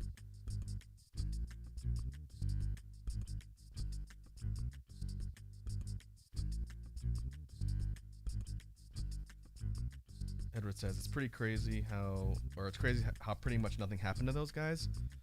Well, the other problem when it comes to big scandals and controversies like that is the whole idea of accountability is pretty skewed.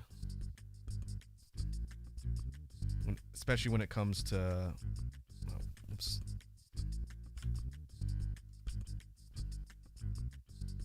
especially when it comes to a lot of those public figures, and the whole lack of accountability is another big problem. And I think that's something that people are going to need to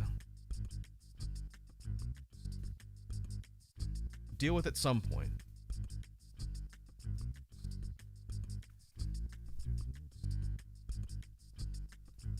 Which is why when you see a lot of stuff on the news now about large influencers pushing crypto, you know, kind of pump and dump scams amongst their impressionable fan base, that raises a lot of ethical questions more than anything else to me.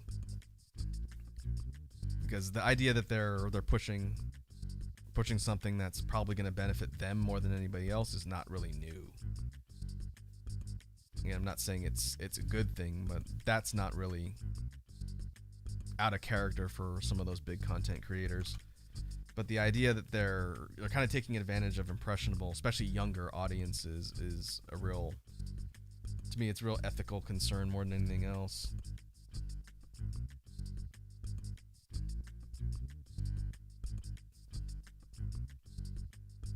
I don't know, maybe it's just because I'm old and jaded, but knowing what I know about Logan Paul, for example, I don't think I'd take investment advice from that particular guy, knowing his track record. But I'm also not a kid, you know?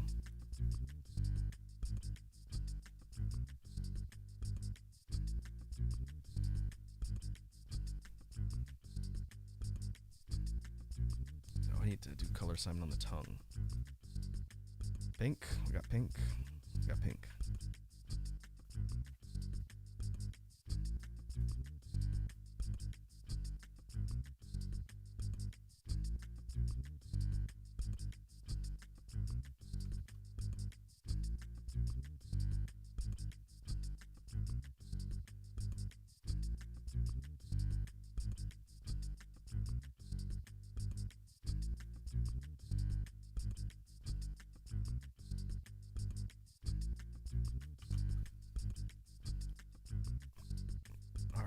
For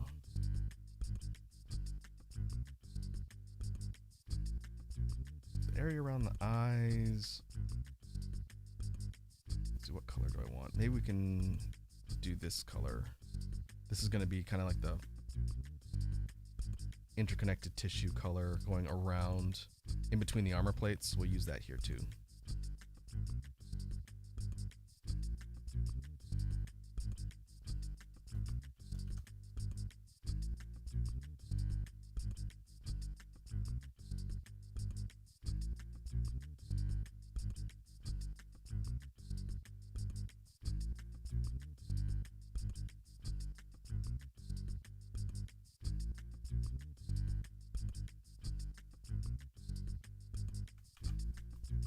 Alright, a couple more sections.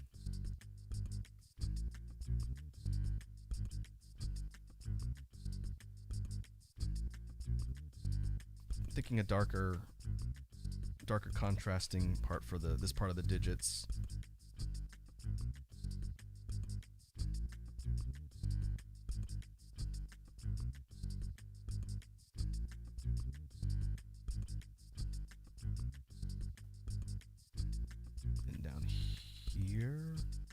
Same here.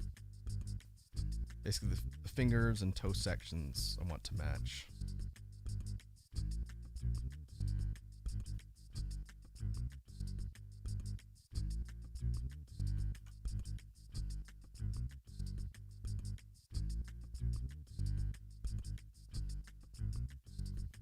And it looks like we need to do a lot of cleanup in some of these smaller sections, and that's fine.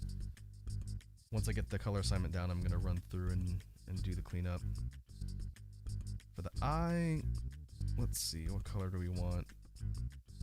That one had a green eye. This one's more of a light yellow.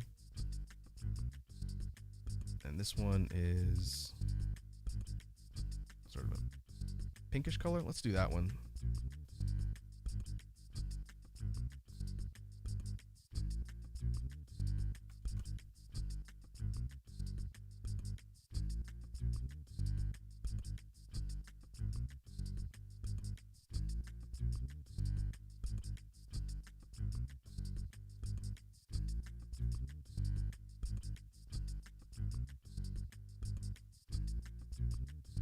Teeth.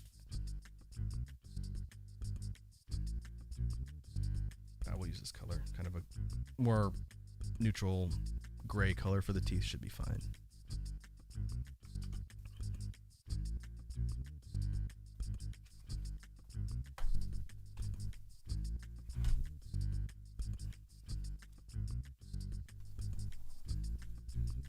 All right, got my tablet here.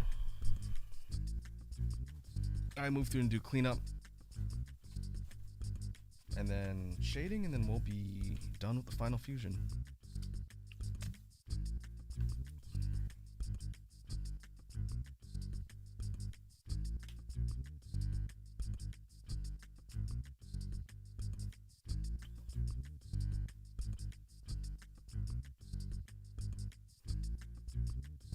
let's see. I think we probably got about, well, maybe less than an hour or so to get this thing completely finished. Maybe we can create another BGM track. Let's pause for a minute here.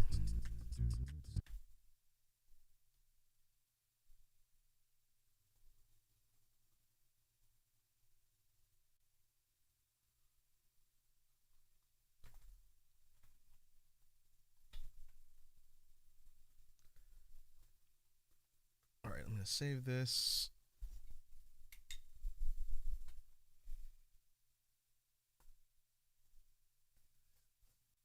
Save this onto a new track, and then we'll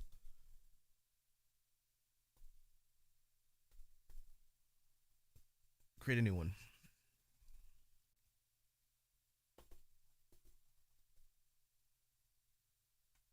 Bruh. I'm gonna put the fader volume up a little bit, and then when I create the track, I will drop it down in the background. And I think I'm gonna try and record this one at a little bit lower volume, just because the last one was kind of high, so it was hard to drop it out completely without being too loud.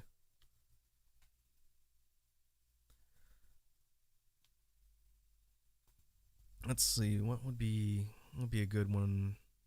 We did something a little bit faster, mid to upper tempo on the last track for the majority of the stream today.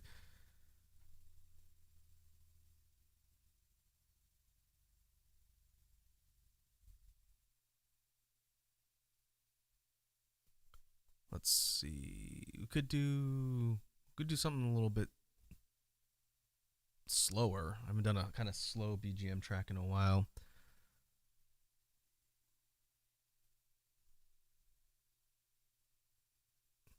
Let's see. I think I'll experiment around with a couple different rhythms, and then we'll see if we can build a simple track around that on the fly here. So what if we did go back to PFs? I haven't done a PF snare beat in a while, I think.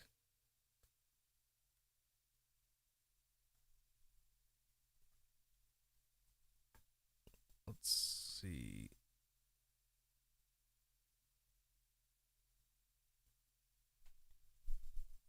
I didn't think about a second beat before we got on stream today, so I'm gonna have to kind of do this on the fly.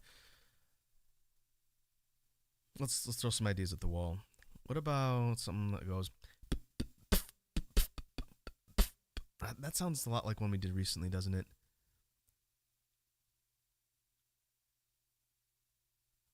Maybe drop the tempo a little bit and go kind of more simple.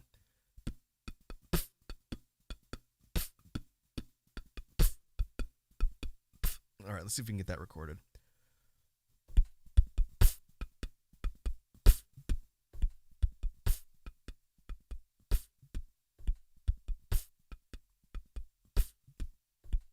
All right, let's see if we can get it to sync up a little bit better.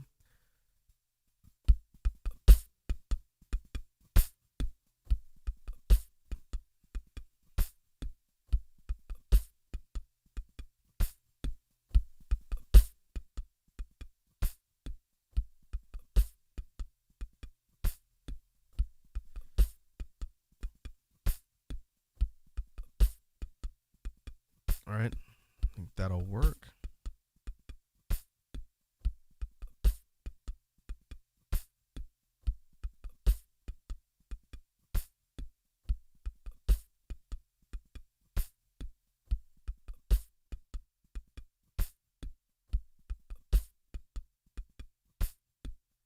Could layer another snare on top of that like we've done on a couple of the other ones. Maybe add some reverb.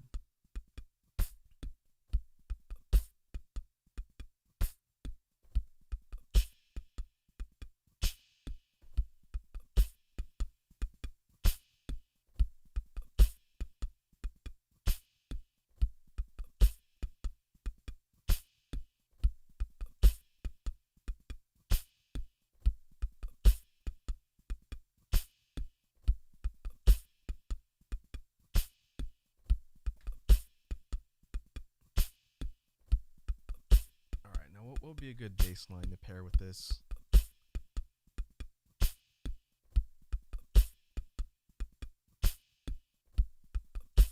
Could should try and do more of a distortion sounding one.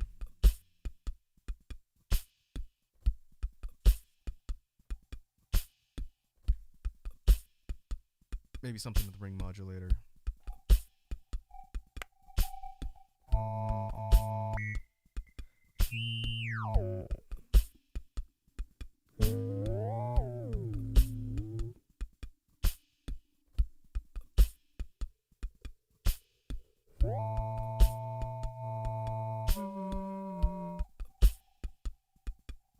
Let me see if I can get a good like 2-note bass line or 2 or 3 note bass line from this.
We could pair that with a regular guitar to bass line of the same notes to give it a little bit more low end.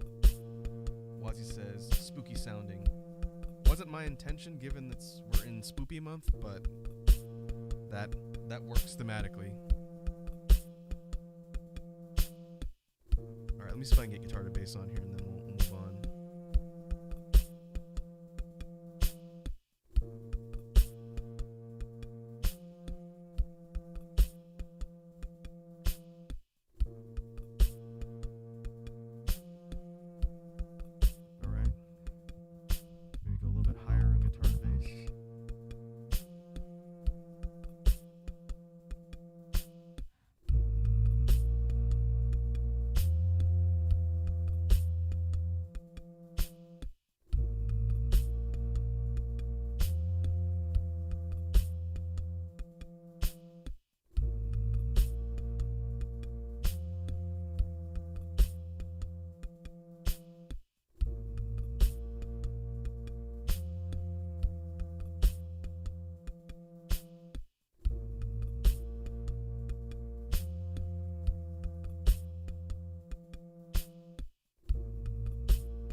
All right. I think that'll work.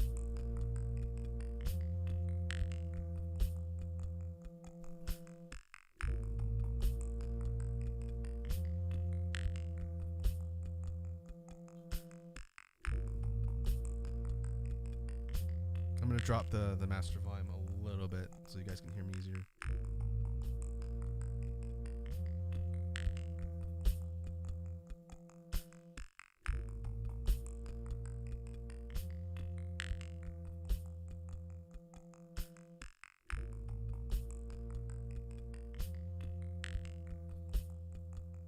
Alright, if I leave it right there, how's that sound? Can you guys hear me?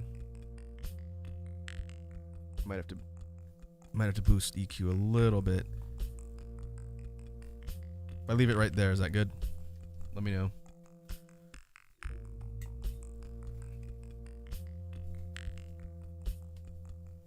All right. Let's jump back in and get to finishing this one up.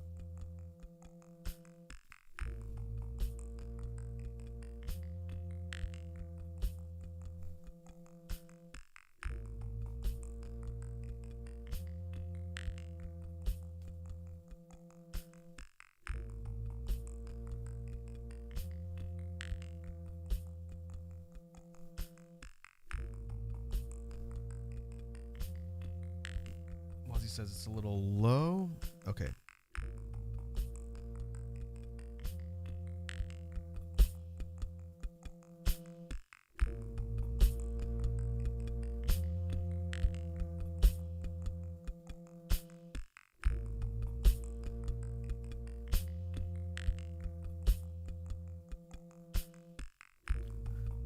All right.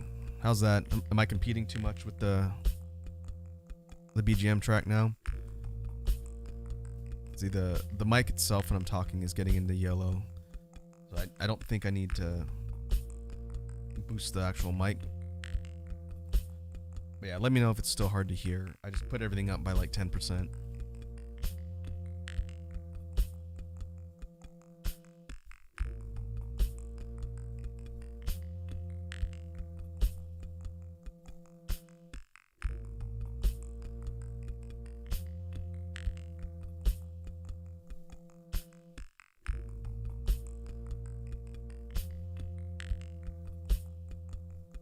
Wazzy said we're good. All right, thanks. We will leave it there.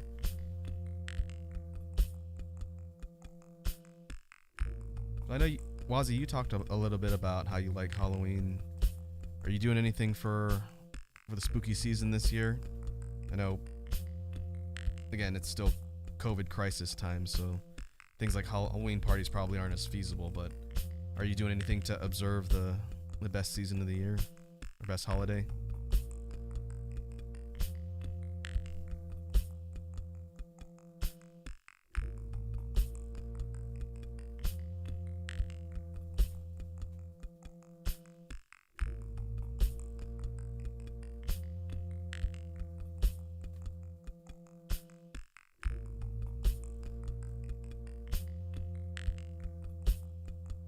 Wazzy says we're in wave 4, so not really, just throwing chocolate at children in costume. Are you going to be dressing up?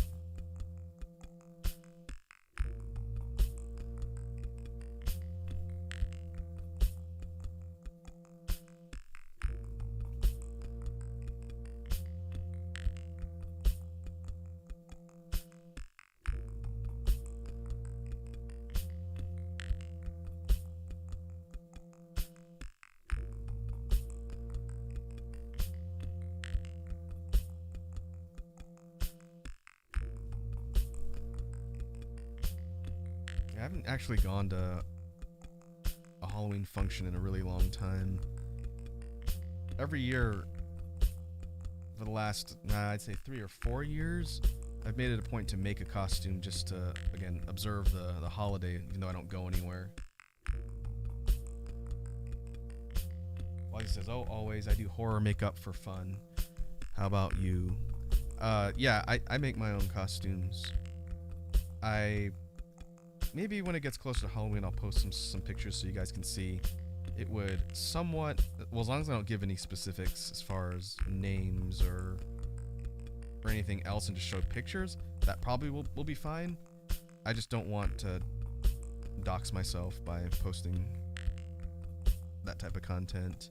But yeah, I make my own costumes. I'm not a cosplayer by any means, but the stuff that I do tends to be more horror and monster themed. I do a lot of work with paper mache stuff. Well, I haven't had time recently, but for stuff like that, that's what I use to make my costumes.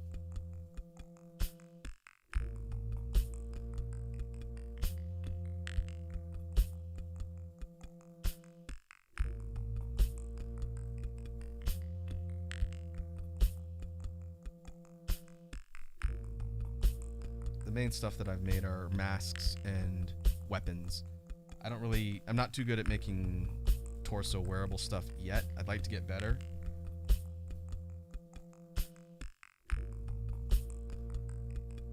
Wazzy says, I do mostly liquid latex spirit gum. Nice.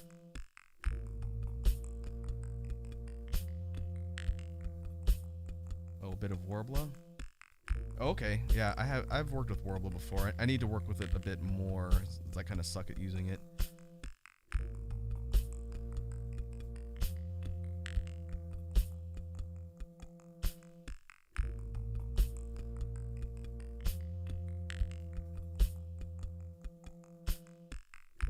I would like to get into making armor type stuff with Warbler. That's why I bought a bunch of it. But it's harder to work with, and I just need to practice more. Versus if I do kind of like the mache route, I can make pretty much whatever I need to that way.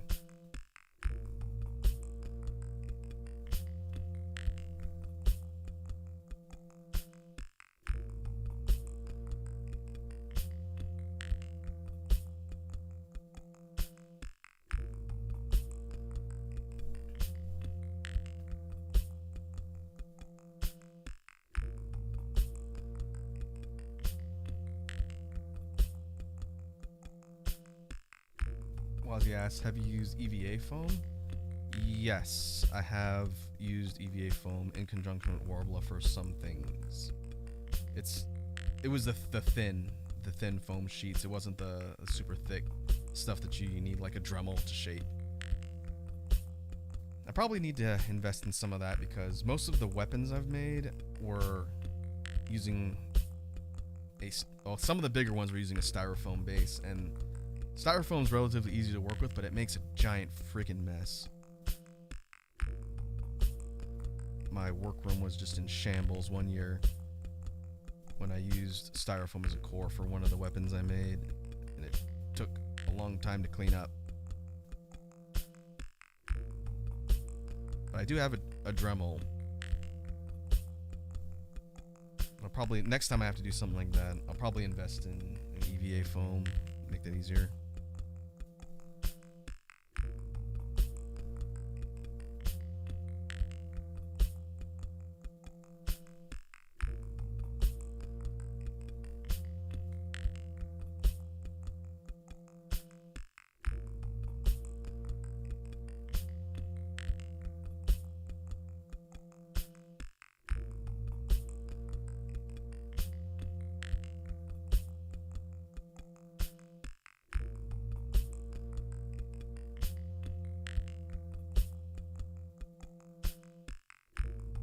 I'm just taking a look real quick through my photo archives, see if I have anything that I can show briefly since you asked.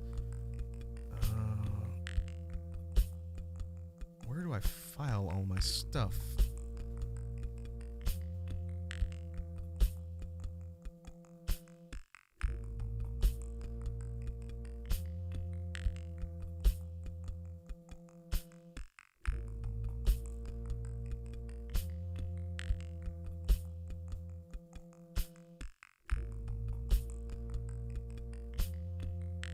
Oh, I think I know why. It's probably because they're in YouTube videos, not necessarily just picture related posts. Let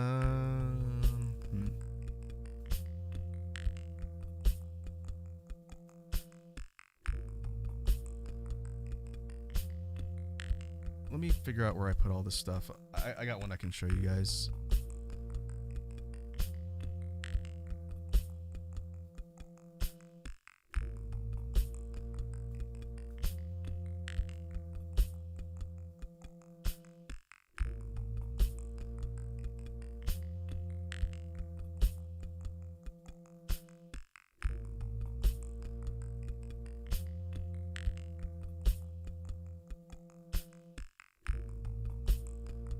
Let's see. Give me 1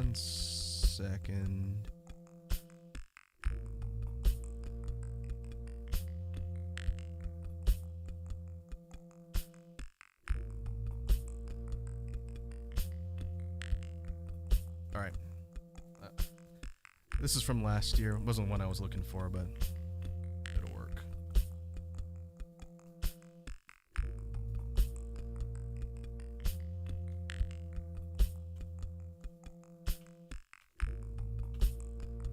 I'm just gonna add it in OBS real quick.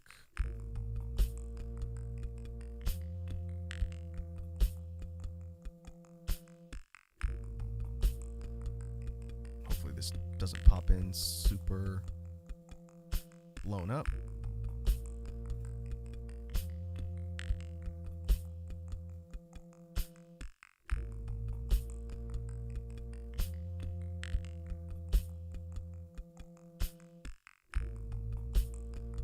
And of course it blew in super blown up.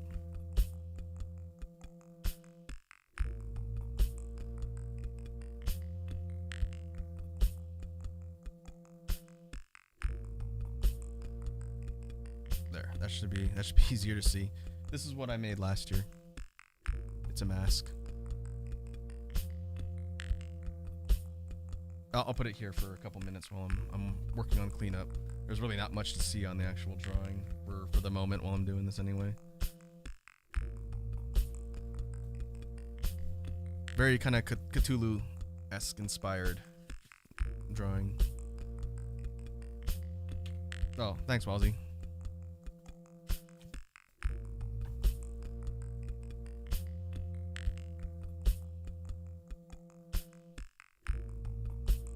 I do want to make something for this year, but my time window's a little bit more tight since I haven't really started yet, and it's already October. So this one's is probably going to be a little more simple compared to other years.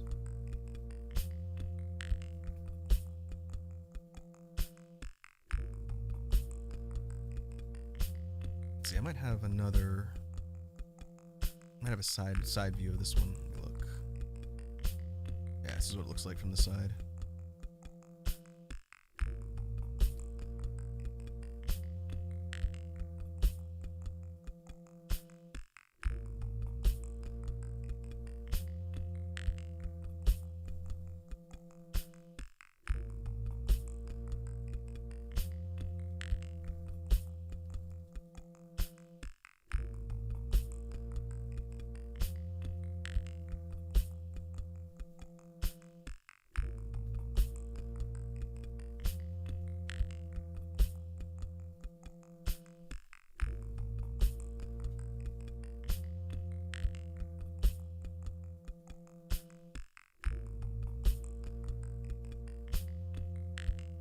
And I also made a weapon that goes with it. I'll pull up a picture of that in a sec too.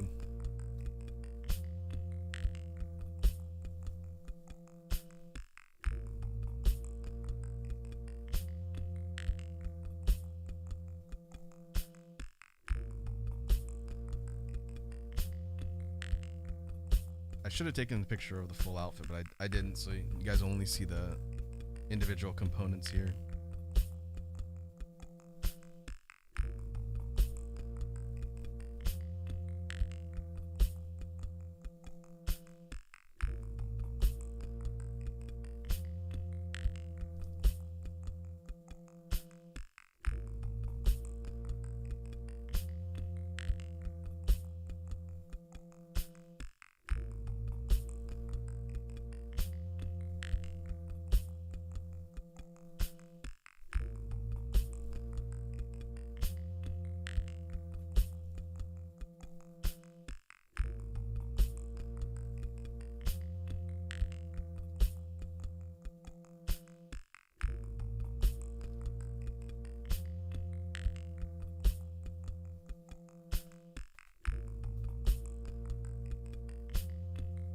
Whoops.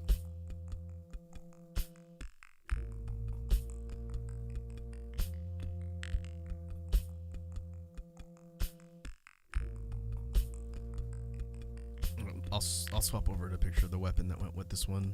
The outfit itself, in addition to the mask and weapon, was kind of a mix of like a robe and a cloak, like a black robe and cloak. So nothing too fancy for the actual wearables on the body. But the weapon looked like this. It's a little hard to tell for scale. but that's about 5-ish feet tall. It's a twin-bladed glaive. And you can't, again, it's a little bit zoomed out so you can see it, but it's fairly tall, about as tall as a person. Well, as he says, still a lot of effort. Yeah, this one I definitely had started in like August or September and was working on it through the month, and it was done before the end of October. This year, just because schedule's been kind of crazy, I probably won't be able to do something that complicated, but we'll see.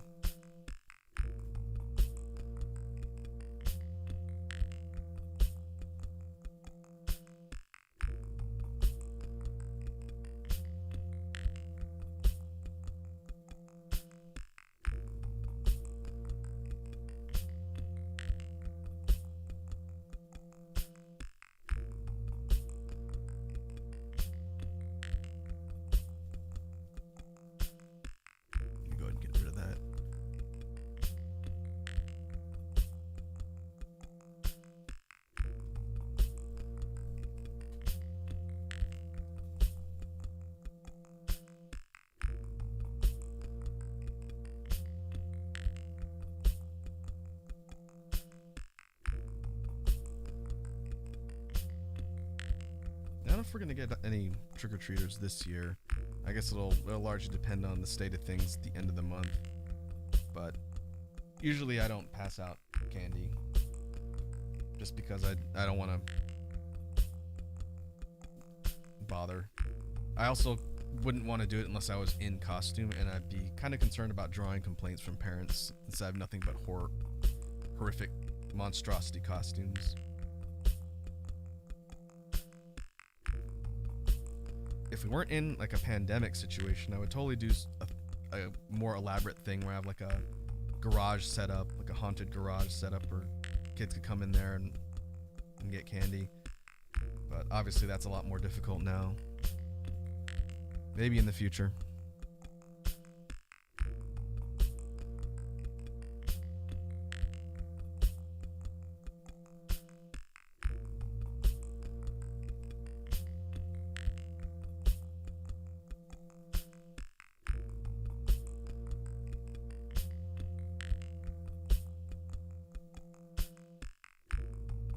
What date does Halloween fall on this year? Oh, it's on a Sunday this year. The last few years, even outside of pandemic times, my general Halloween routine was to buy some candy, maybe make a few drinks, and watch Vampire Hunter D Bloodlust. That was my routine for Halloween since I don't really go anywhere.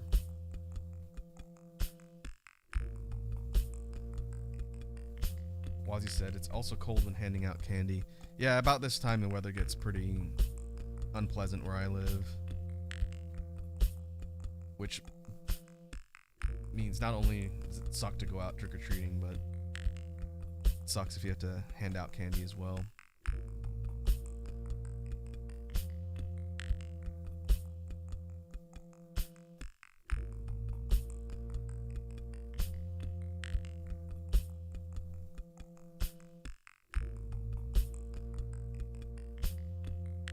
We just need to do the sections of the tail, and then we can move on to shading and wrap up.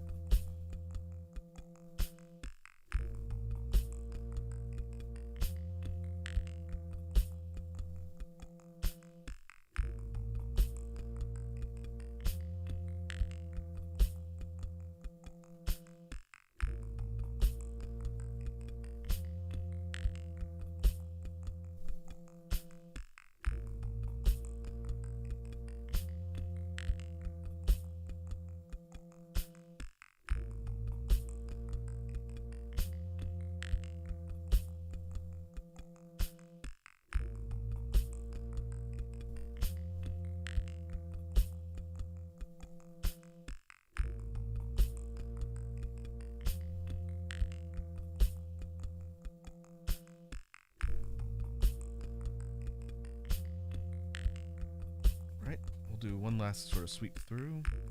I think that's should be it. If you catch any other sections when I'm doing the shading layer, I can touch up spots on the fly.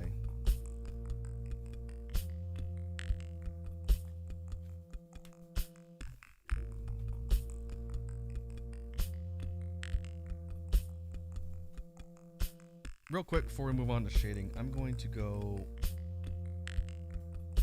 refill my water bottle. So what I'm going to do is I'm going to switch back to the loading screen for a minute, and then I will be back shortly.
All right, let's jump back in.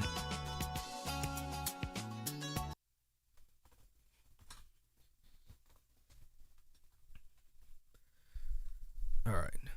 Wazzy says, wow, what a nice loading screen. Yes, once again, shout outs to Wazzy for doing my loading screen animation. I've definitely been getting a lot of use out of that. All right, let me reset the BGM here.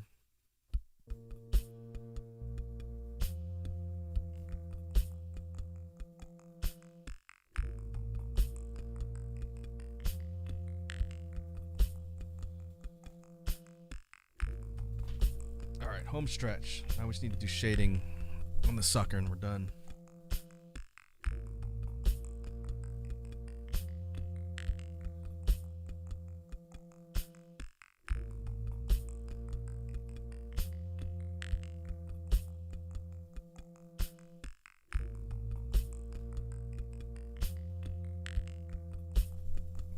I think what I'm going to do for this is the same way I've handled the shading on the previous ones. I'm going to do it by color and section.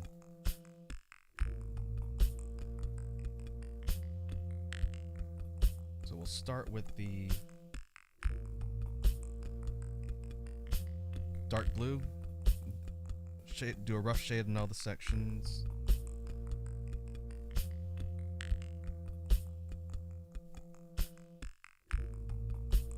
And then do probably the red parts, the shell next, and then just kind of go in order.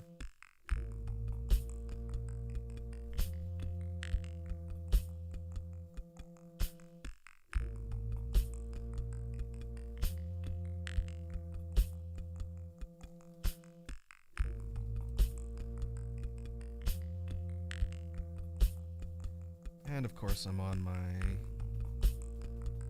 color layer again. Wouldn't be a complete stream if I didn't do that at least once when I'm drawing.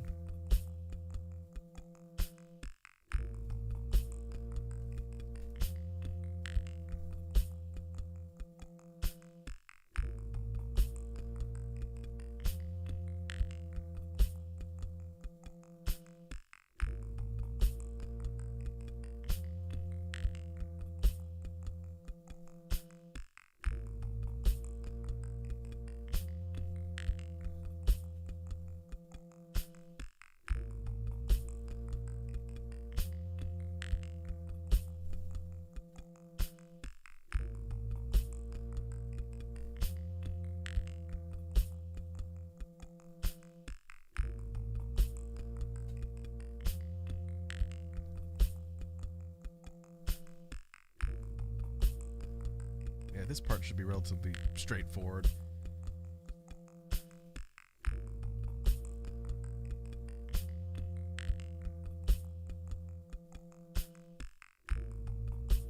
Between this and the final cleanup, I don't have a whole lot to say for the drawing itself.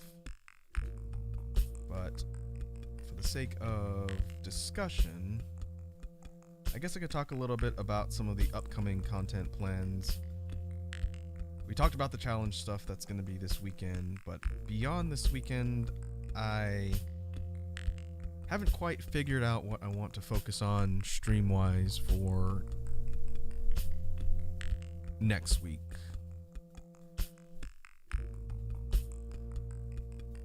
I think I'm pretty much obligated to get back to Nocturne next week. I've pushed it off 2 weeks now just because there was other stuff I wanted to tackle first. There will probably be at least one fighting game stream next week. Kind of like this week when we looked at Nickelodeon All-Star Brawl. There's another new fighting game that's come out recently that I've been keeping track of for a while and I definitely want to look at on stream. And that's Melty Blood Type Lumina. I have a bit of history with the Melty Blood series, so I do want to look at that game. We'll probably do something similar to what we did for All-Star Brawl and look at the cast and look at the mechanics of the game.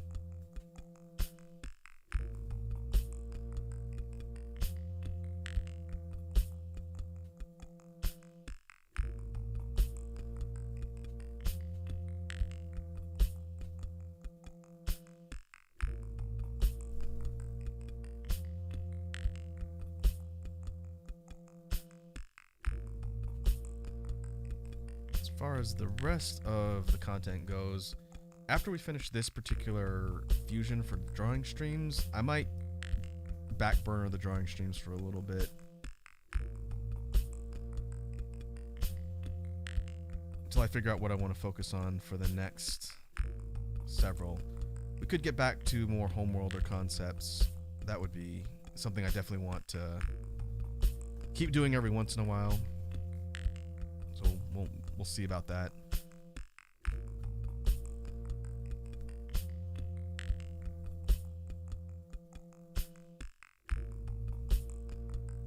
Another thing that I've been meaning to do for gaming stuff, I don't know if it's going to necessarily be next week, but I mentioned on Twitter the idea of doing gacha account autopsies and talking a little bit with Prince Lemon on his stream when he was going through kind of some old gacha stuff. It turns out we both played the same older gacha game a few years back, the game Brave Frontier, and that caused me to go and download my original Brave Frontier account onto BlueStacks, which is what I use to run mobile games on my computer.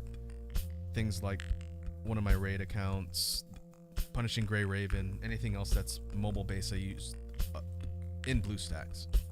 So I was able to go and pull up my old Brave Frontier account and look around. I posted a screenshot from it on Twitter last week. But I've retired from that game in 2019, I think it was.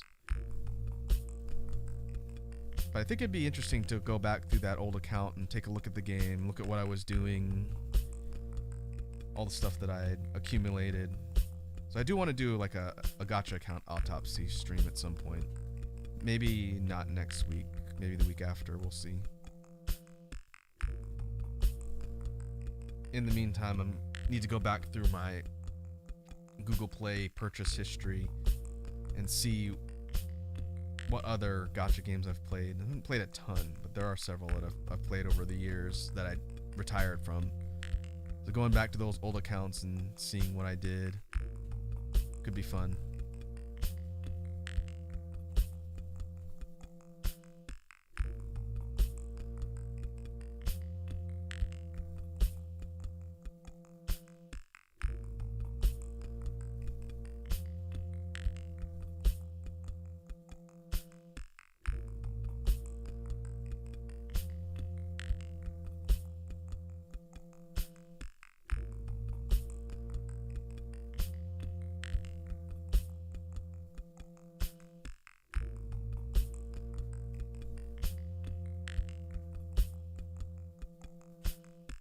Alright, we're going to keep moving down the body with the fur patterns here.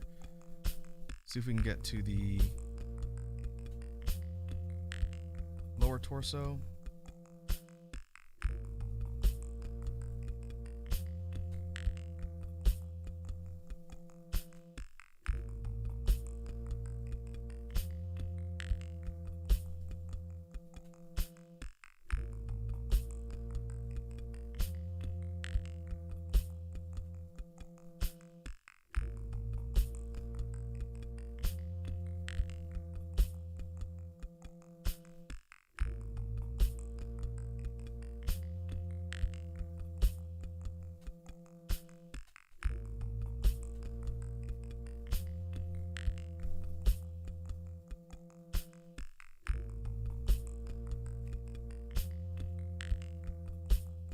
Keep moving down this way. Another thing I've been brainstorming some ideas for as far as content goes would be the next media share. The first one we did with the beatbox community videos was pretty fun. I really enjoyed getting a chance to sit down and talk about some of the content with you guys and explain things about the scene for folks that maybe aren't familiar with the whole beatbox community. But I haven't quite figured out what I want to do for the next one. Part of it is balanced by the risk of copyright issues on YouTube. So I'll have to see. I want to do a Japanese music media share at some point, but that may prove to be difficult because I can't really show or play music without getting flagged and harassed by the copyright bots. One potential way around that I was thinking, which really would be kind of more of a challenge for you guys tuning in, would be if we did a watch along media share where I'm watching the content off stream, and what we do is we all have a shared link that maybe I have a separate document or something posted that people can get it from. But basically, we all watch the same thing on our own machines and then talk about it afterwards. That would bypass the whole problem of showing copyrighted content because it wouldn't be visible on the stream. Where it gets challenging is if people are coming in and out of the stream at different times, then they're not going to necessarily be synced up to whatever clip we're watching. But I'll have to think about it, because I can compile and curate an entire list of videos and stuff that I'd want to share from YouTube. So they'd all be YouTube videos. I wouldn't make you guys go to any other weird or questionable sites just to get it. at the actual content that we're doing for the media share.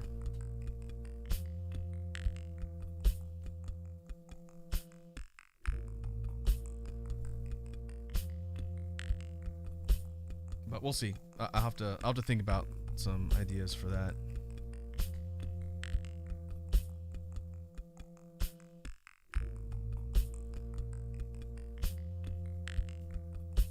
At some point in the near future, I do want to do another Beatbox media share with content from the scene, kind of picking up where we left off and showing off some other things.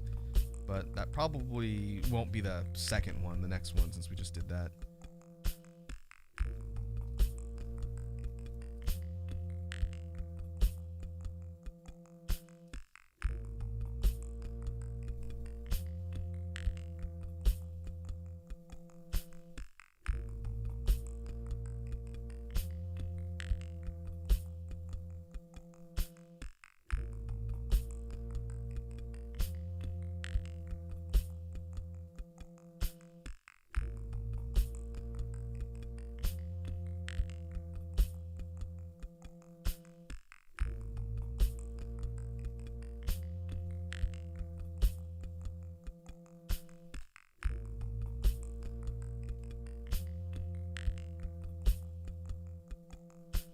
Alright, once we get this arm done, move further down to the lower extremities, lower torso, and that'll be it. Maybe, let's see if I can speed this up a little bit. I'm going to zoom out and go for a higher or larger brush stroke size, since I just need to get an approximate shade in here. I'm going to have to go back in here and do a quick cleanup, so yeah, I'm going to do it this way and it'll be faster.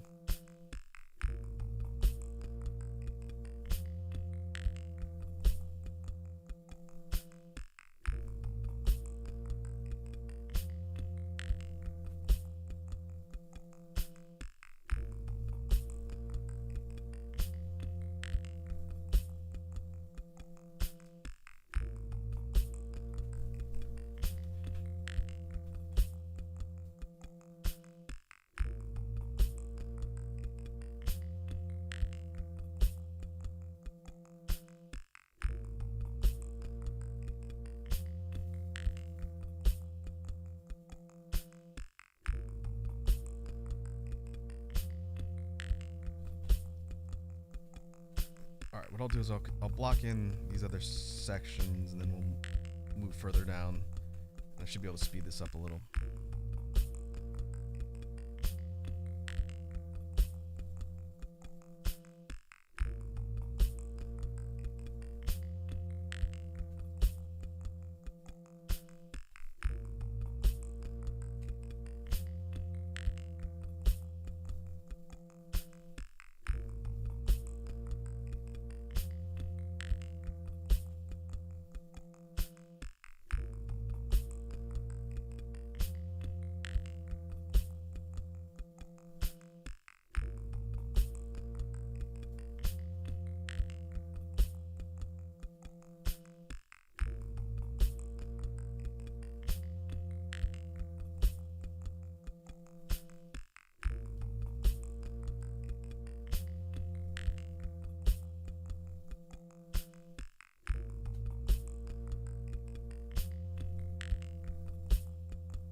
I may have to trim out parts of the fur on this lower section.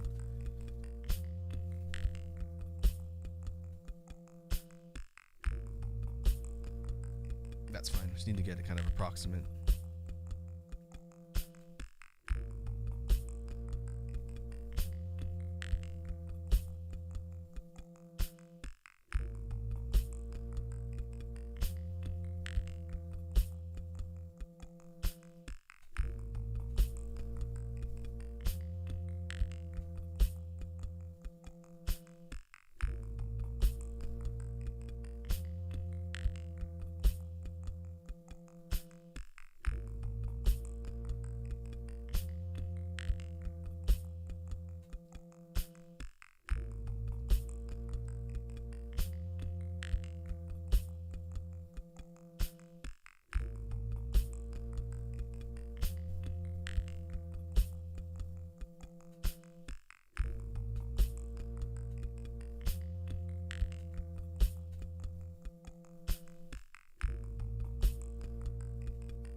through the lower extremities here.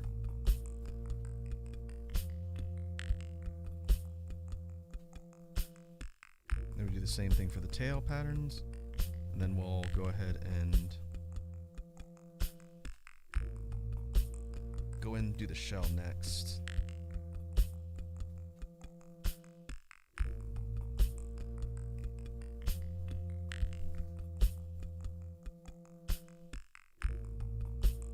I need to be somewhat mindful of where the shadows fall, so that we're not messing around with the angle on the lighting.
I think that'll do for a first pass on that set of colors. Now we'll go ahead and do the red parts.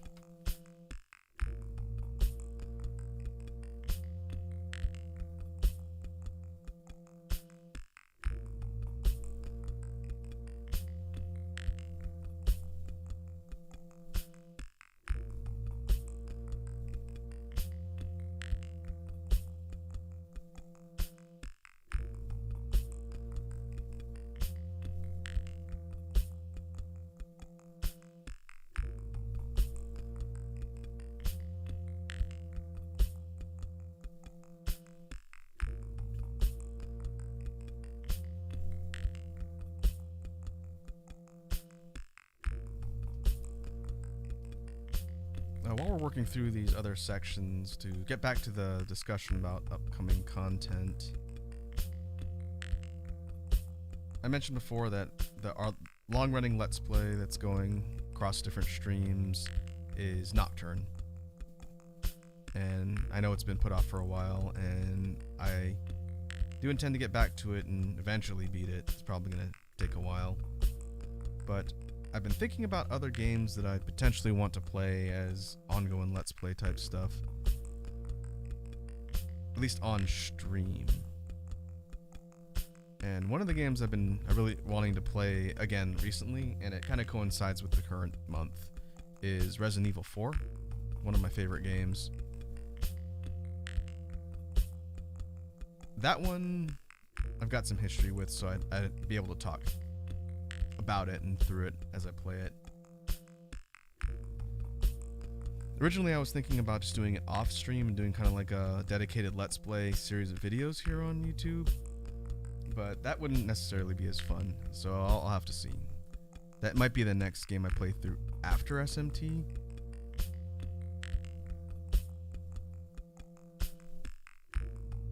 We'll just have to see. I know I could get through that one relatively quickly. I could get through that one a lot faster than Nocturne.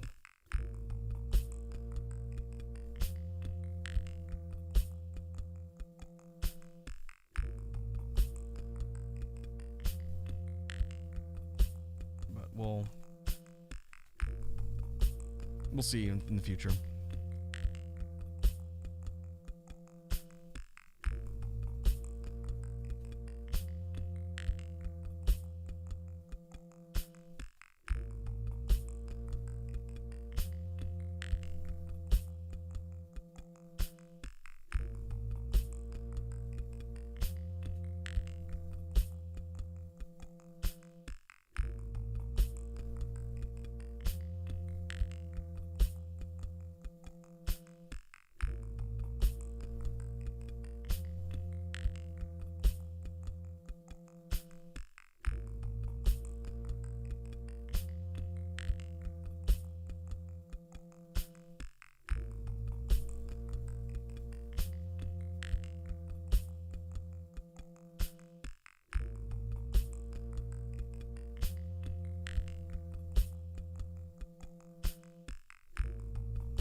Alright, we're almost down towards the shoulders and the limbs for the shell plating here.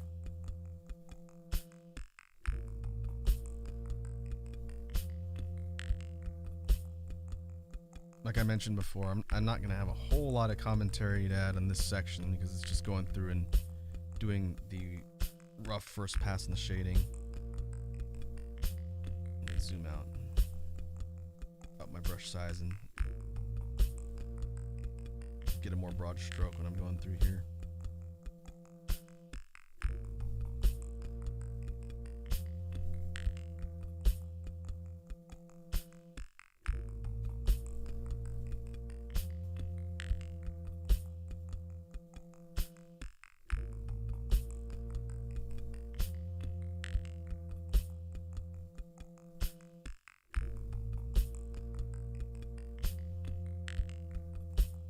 It's a little bit difficult to do kind of a rough pass at the shading for some of the smaller sections. So even though I'm zoomed out, it's still going to require a little bit of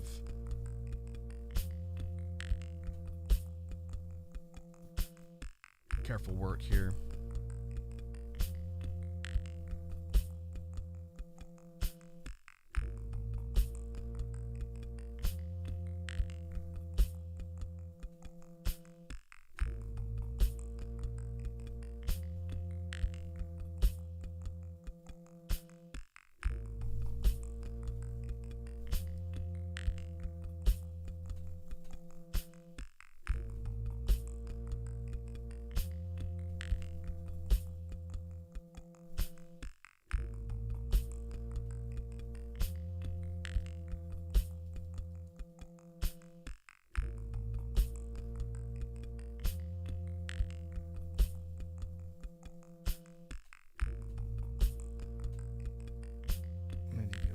Bit careful of bleeding into the other sections I've already shaded too.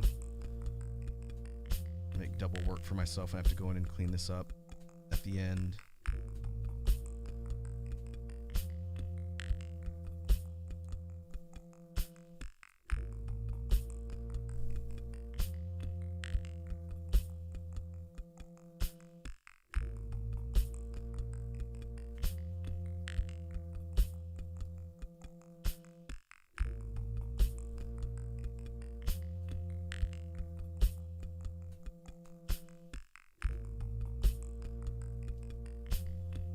Fortunately, the majority of these sections are all in the upper body. The lower body only has a few parts of the shell. The lower midsection here, and then the feet.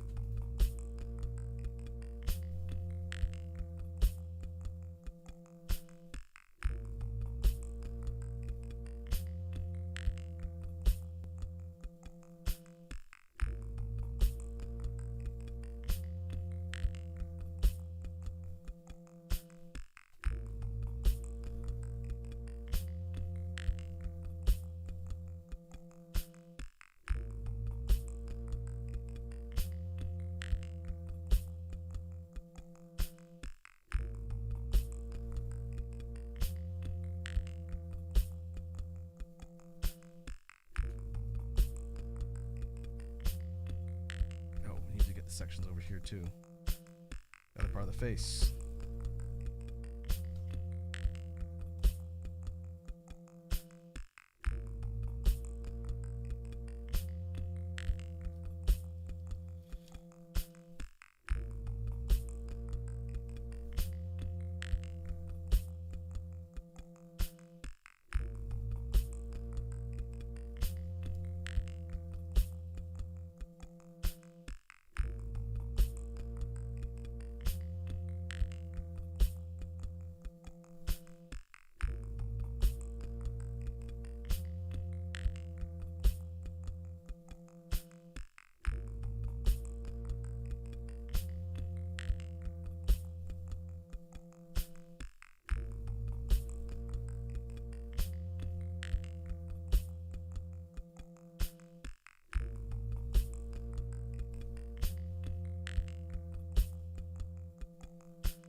Sections under here. while we're moving through, I'm mentally thinking about things to talk about, so it's not just dead silence while I'm working on this stuff here. I think I've gone through all of the upcoming content ideas and stuff that I'm working on. As far as gaming things on my radar,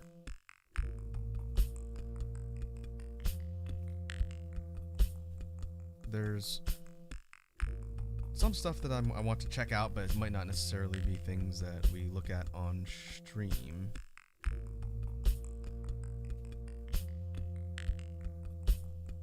One thing of note that I think we talked a little bit about last week, if I remember correctly. We talked a little bit about the recent Nintendo Direct and the news that came out of that. This would have been the week before the Giant Smash announcement this week. But there's some stuff either coming out or out on Switch that I do want to take a look at. I want to pick up that ActRaiser reboot that came out recently. I heard that's pretty decent. Apparently there were some port issues with the PC version, but that's something I pick up on Switch and just play offline.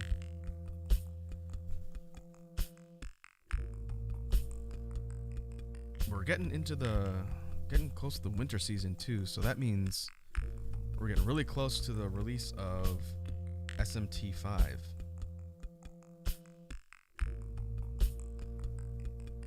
And my plans to be done with Nocturne before that game comes out may ultimately be unrealistic. But I'm going to be picking up the new SMT game on Switch and playing through it. I can't remember if it's being released on PC as well, but I don't think I'm going to play through that one on stream. I think one SMT game is probably enough for you guys. Just because those games are fun, but they're not necessarily fun to watch because it's a little bit slower paced for an RPG, and they tend to require a little bit of grinding. But I don't know. I'm sure other people will be playing the new SMT, so I definitely want to talk to folks about it. But as far as playing it on stream, that's not really the plan right now. After Nocturne is done, like I was mentioning with RE4, I'll probably choose something that's going to be a bit more fast-paced and not quite as grindy.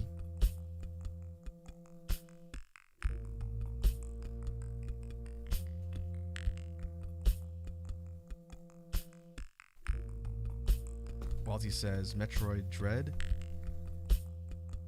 I'm planning on picking that up. I can't remember when Metroid Dread is coming out. I think it's sometime soon. I don't think it's out yet. But the problem is I don't have an easy ability to play Switch games on stream. I'm kind of limited to stuff that's on my PC.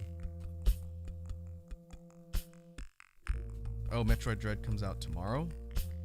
Oh, I guess that makes sense. It's a good month for a game like that. I'll definitely be picking it up, because I do love me some side-scrolling classic Metroid. But as far as playing it on stream, yeah, if it's on Switch, and I know it's not on anything else because it's Nintendo, that'll probably be something I play off stream and maybe talk about.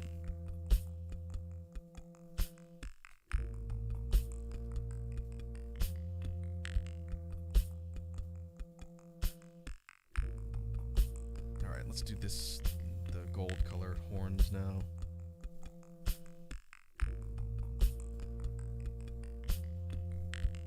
Another Nintendo game that's on my watch list is that reboot of the Advance Wars games, the first two. I think that comes out in the winter. I just looked up the date for that and I forgot, but I'm definitely gonna be picking those up. I played a lot of Advance Wars back in the day.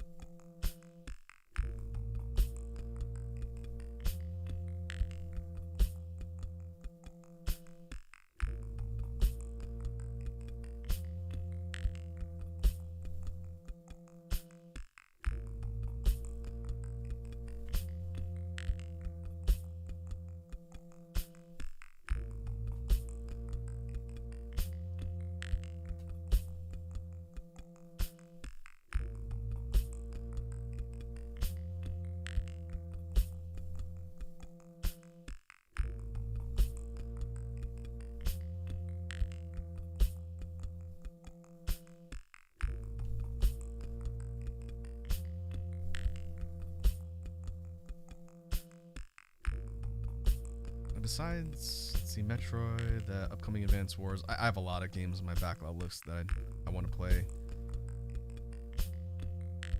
The list keeps growing. I do want to pick up the sequel to Axiom Verge that came out last month, was it? I heard that was pretty good. I'll be playing that on Switch as well. I was a pretty big fan of the original that came out a few years back.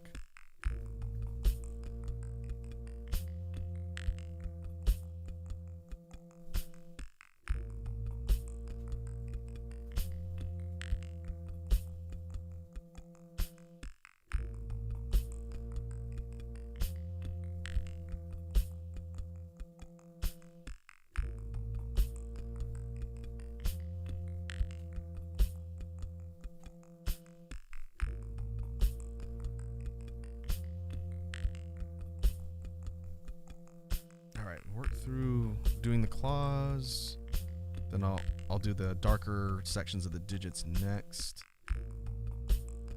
then the interconnected tissue segments. We're almost done. Today's going to be a bit longer stream than usual, but I do want to finish this project.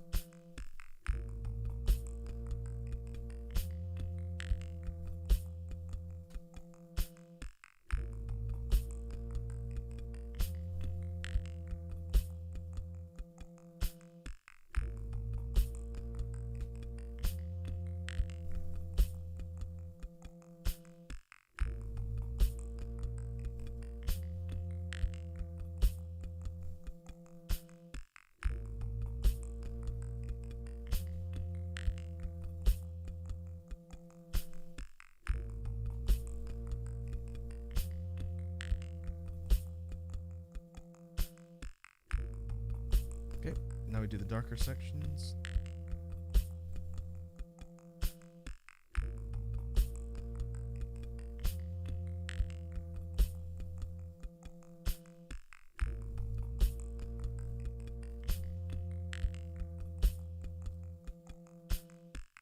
Fortunately, there's not a whole lot of these. It's pretty much just the hands and or fingers and toes.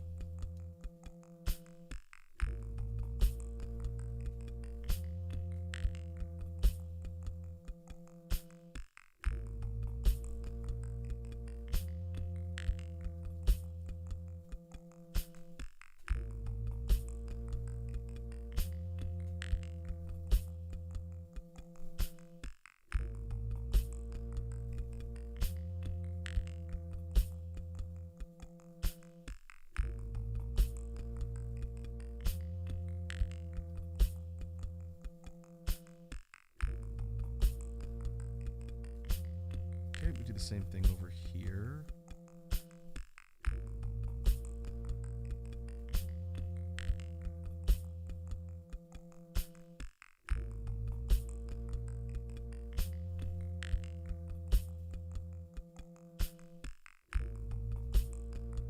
Now it's just the fleshy bits with the teal color.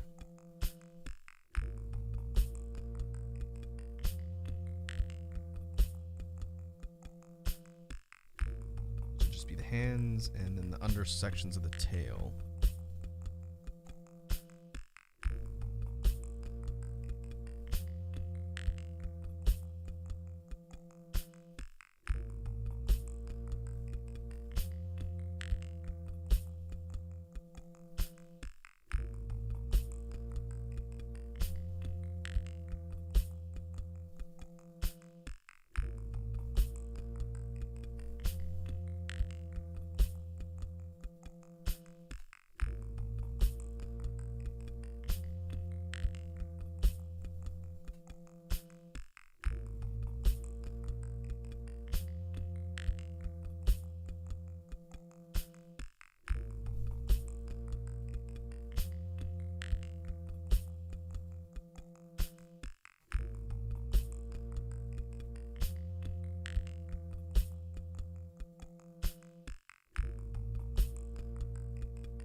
take a look at these sections, make sure it's good, and then we'll move on. Do the lighter pink parts here around the face.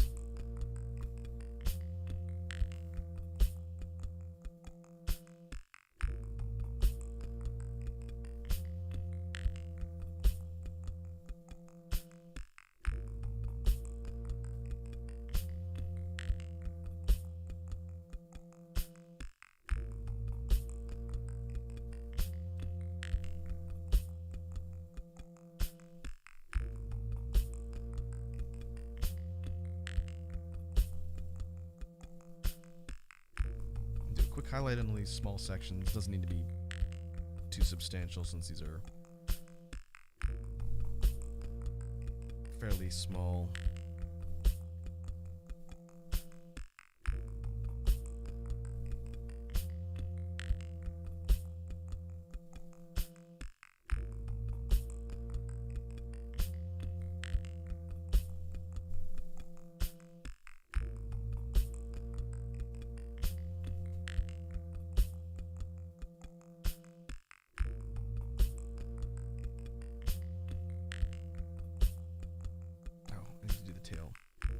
Oops.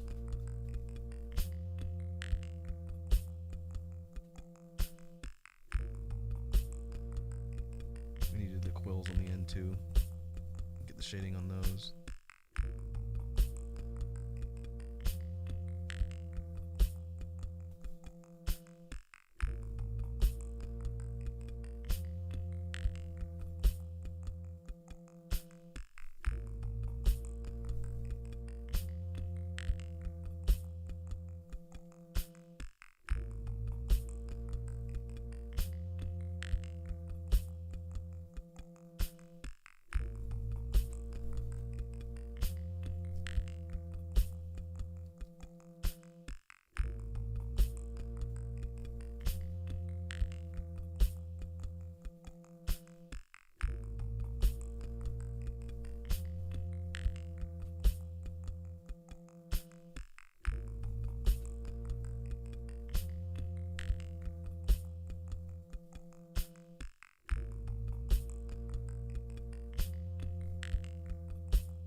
Sections here.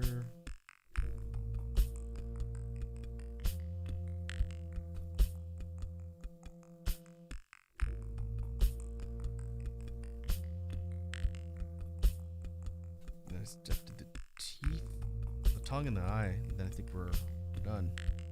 I have to go in and clean everything up, which shouldn't take too long.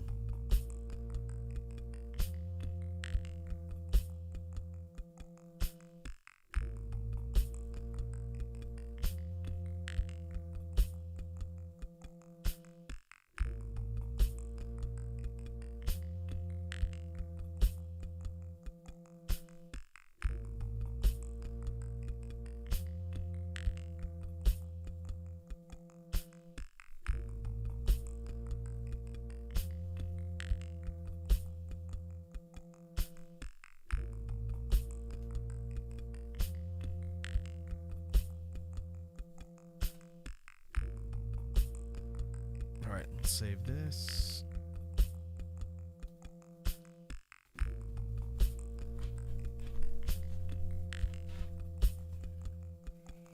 Now we can go in and do the final cleanup and then take a look at our finished product.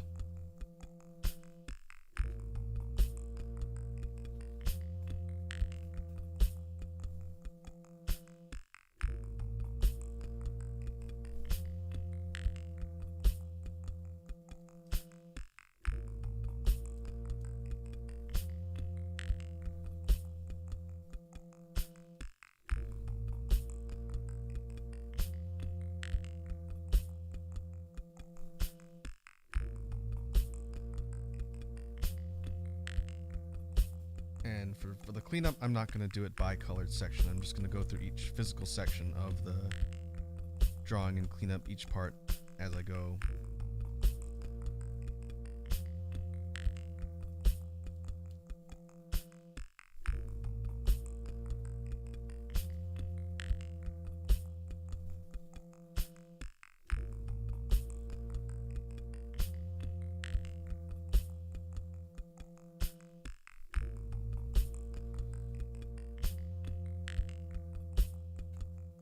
section 1 will be the head and face.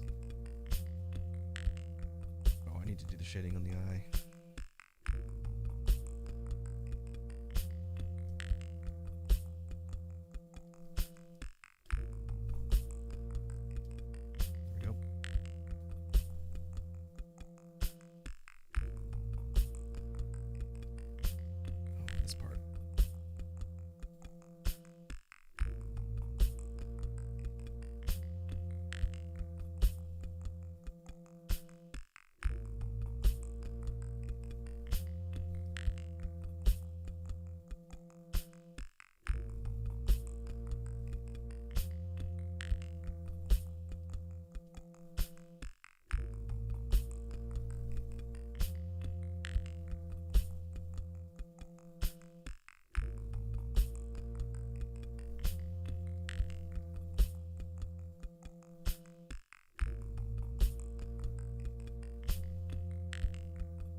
Right, I get the feeling the shading on these back plates is going to be a little bit tricky.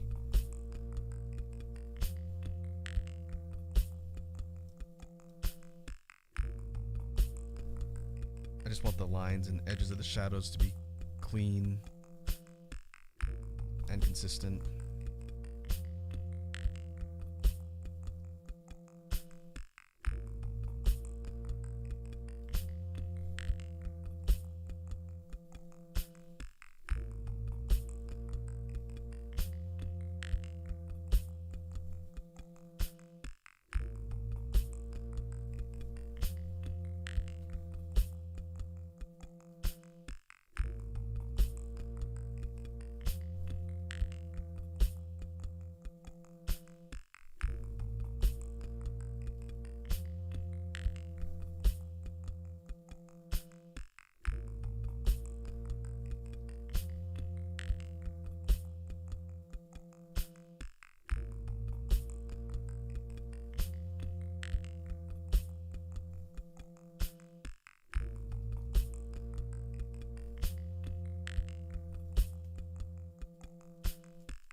I also need to make sure and do the cleanup on the other sections that aren't just the shell.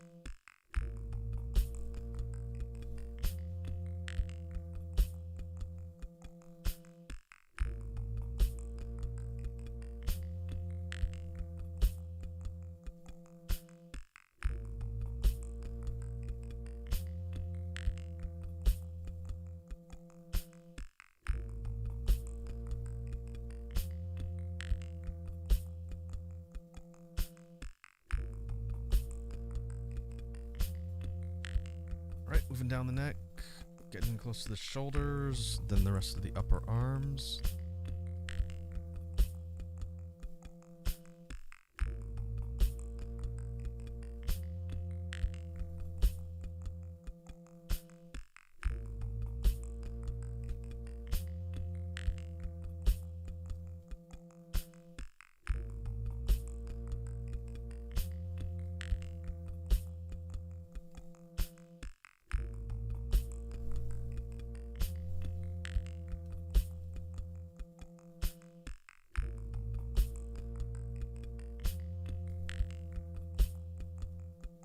think what I'll do once we get all of the shading finalized and cleaned up, I'm not going to do an updated version of the final fusion diagram. That doesn't need to be done here on stream. I can do that later and post the final results on Twitter and wherever else. But I do think I want to look at some color alts before we completely wrap up. We'll see how much time we got left. Again, this stream is going to be longer than most, but I do want to actually finish this project.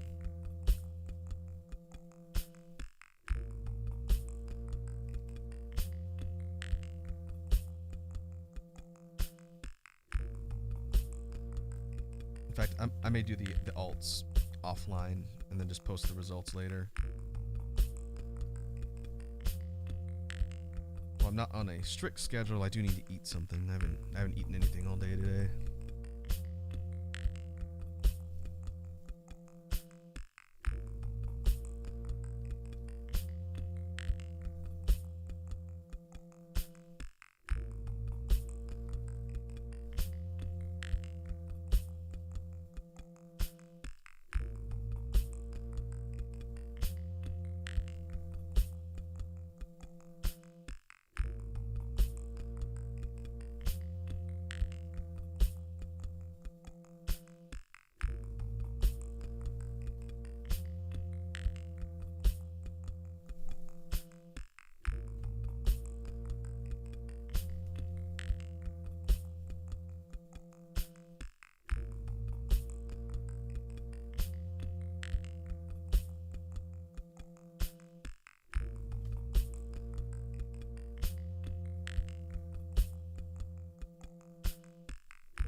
Now we got the lower section of the arm here.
A bit of cleanup necessary here on the digits.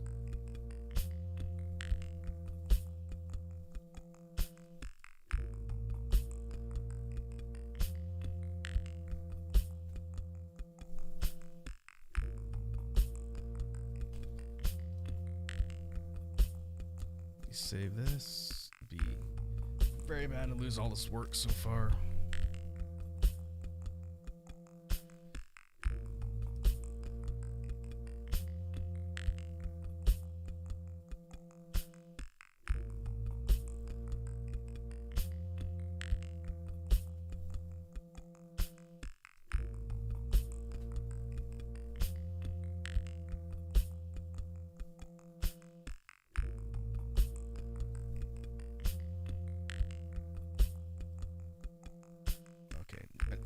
This arm before I move down the lower sections of the body.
adjust the shading a little bit here on the paw. I think I'm going to go a little bit higher up with the shadow.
Now I think we're good to work down to the lower torso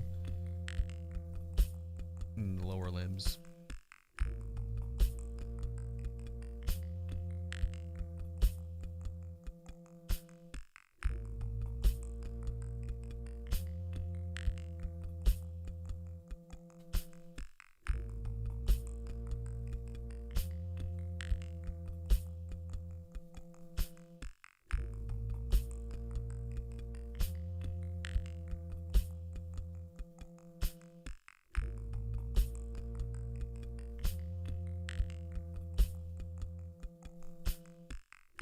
I'm going to do the left leg here first, then I'll work my way over to the lower torso and then do the right and the tail. That way I'm not jumping back and forth.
I think the shading is good to go on the toes.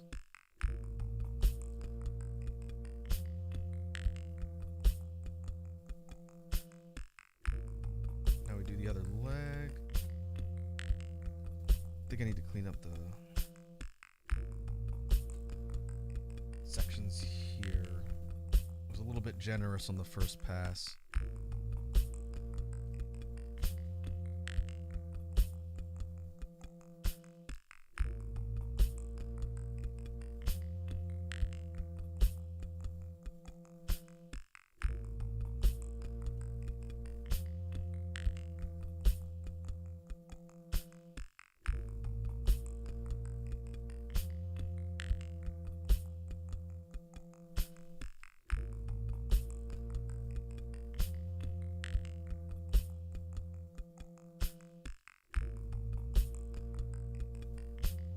same down here. There's a couple of sections kind of bled over from the first pass.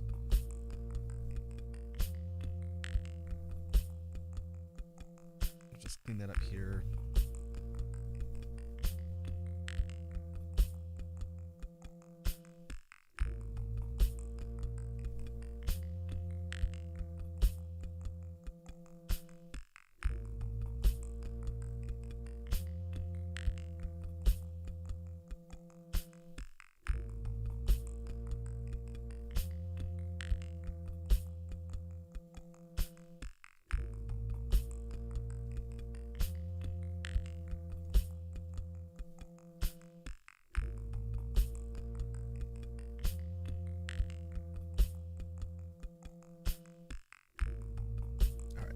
Before I move on to the tail, I'm going to finish the highlighting cleanup on the foot here.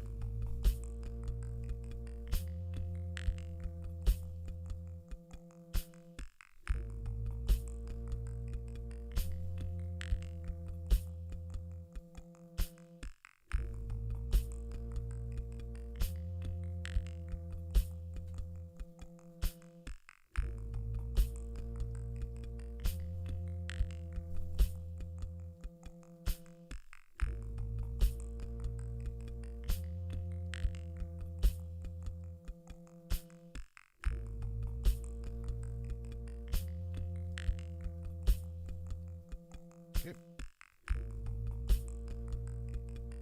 I think that'll do it for the foot. Now the last section to clean up is the tail. And then do kind of a real quick spot check of everything else, and then we'll be done.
Just the teal sections and the tail, then the quills on the end. And that should be it.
The shading's not too complex over here on the quills.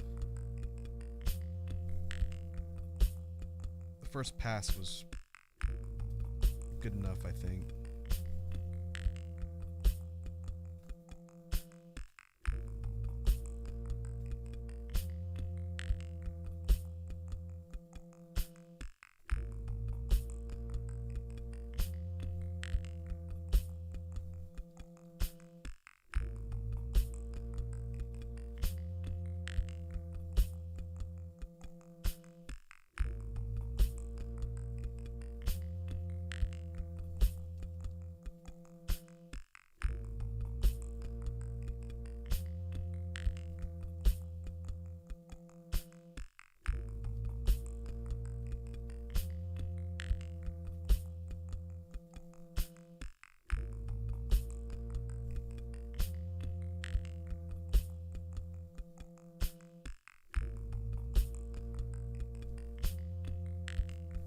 Alright, let's zoom out.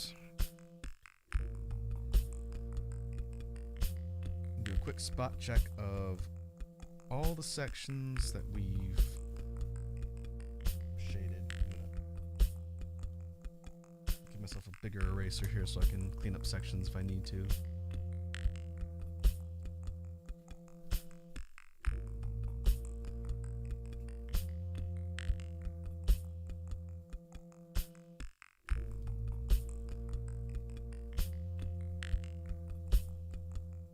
What I can do is double check a lot of the areas off stream. It doesn't need to be completely finalized here.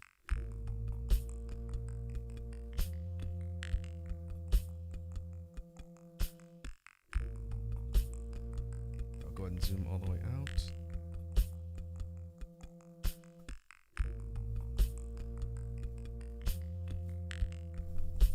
And I think this will do for our final mega fusion of all the things we've done up to this point.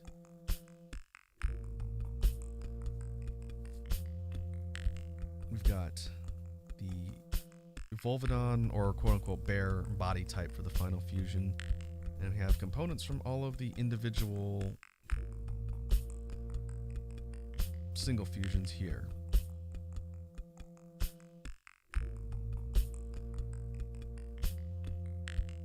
Overall, this was a pretty interesting experiment. I know it took quite a few streams to get it done, but I do like the exercise of experimenting around with design elements and creature concepts. So doing something like this is a pretty big task, but it's a fun challenge, and I'm going to be working on some more. Possibly we'll do another series on stream. We'll see. I may focus on something else for the actual drawing stream content, but I do want to work with some more of these Monster Hunter fusions because they're pretty fun. There's a lot of interesting material to work from. But I think that'll do it for this one. Once I get everything compiled and rendered, I'll be putting stuff up on Twitter eventually. It might not be immediately, but once everything is completely finalized and put into the different templates, then I'll put a post out there when everything is live. But I think that'll do it for today's drawing stream. Again, this one went a little bit longer than normal, but I did want to finish this one and not leave this project hanging. So, once again, thanks to everyone who stopped by and hung out. I'll be posting some upcoming stuff on Twitter and here on YouTube as well in anticipation of the challenge stream this weekend. So you can keep an eye out for that probably in the next day or so if I get a chance to get it all completely set up, and then we'll get back to you then. So, once again, thanks for hanging out, and I will catch you guys next time. Have a good evening.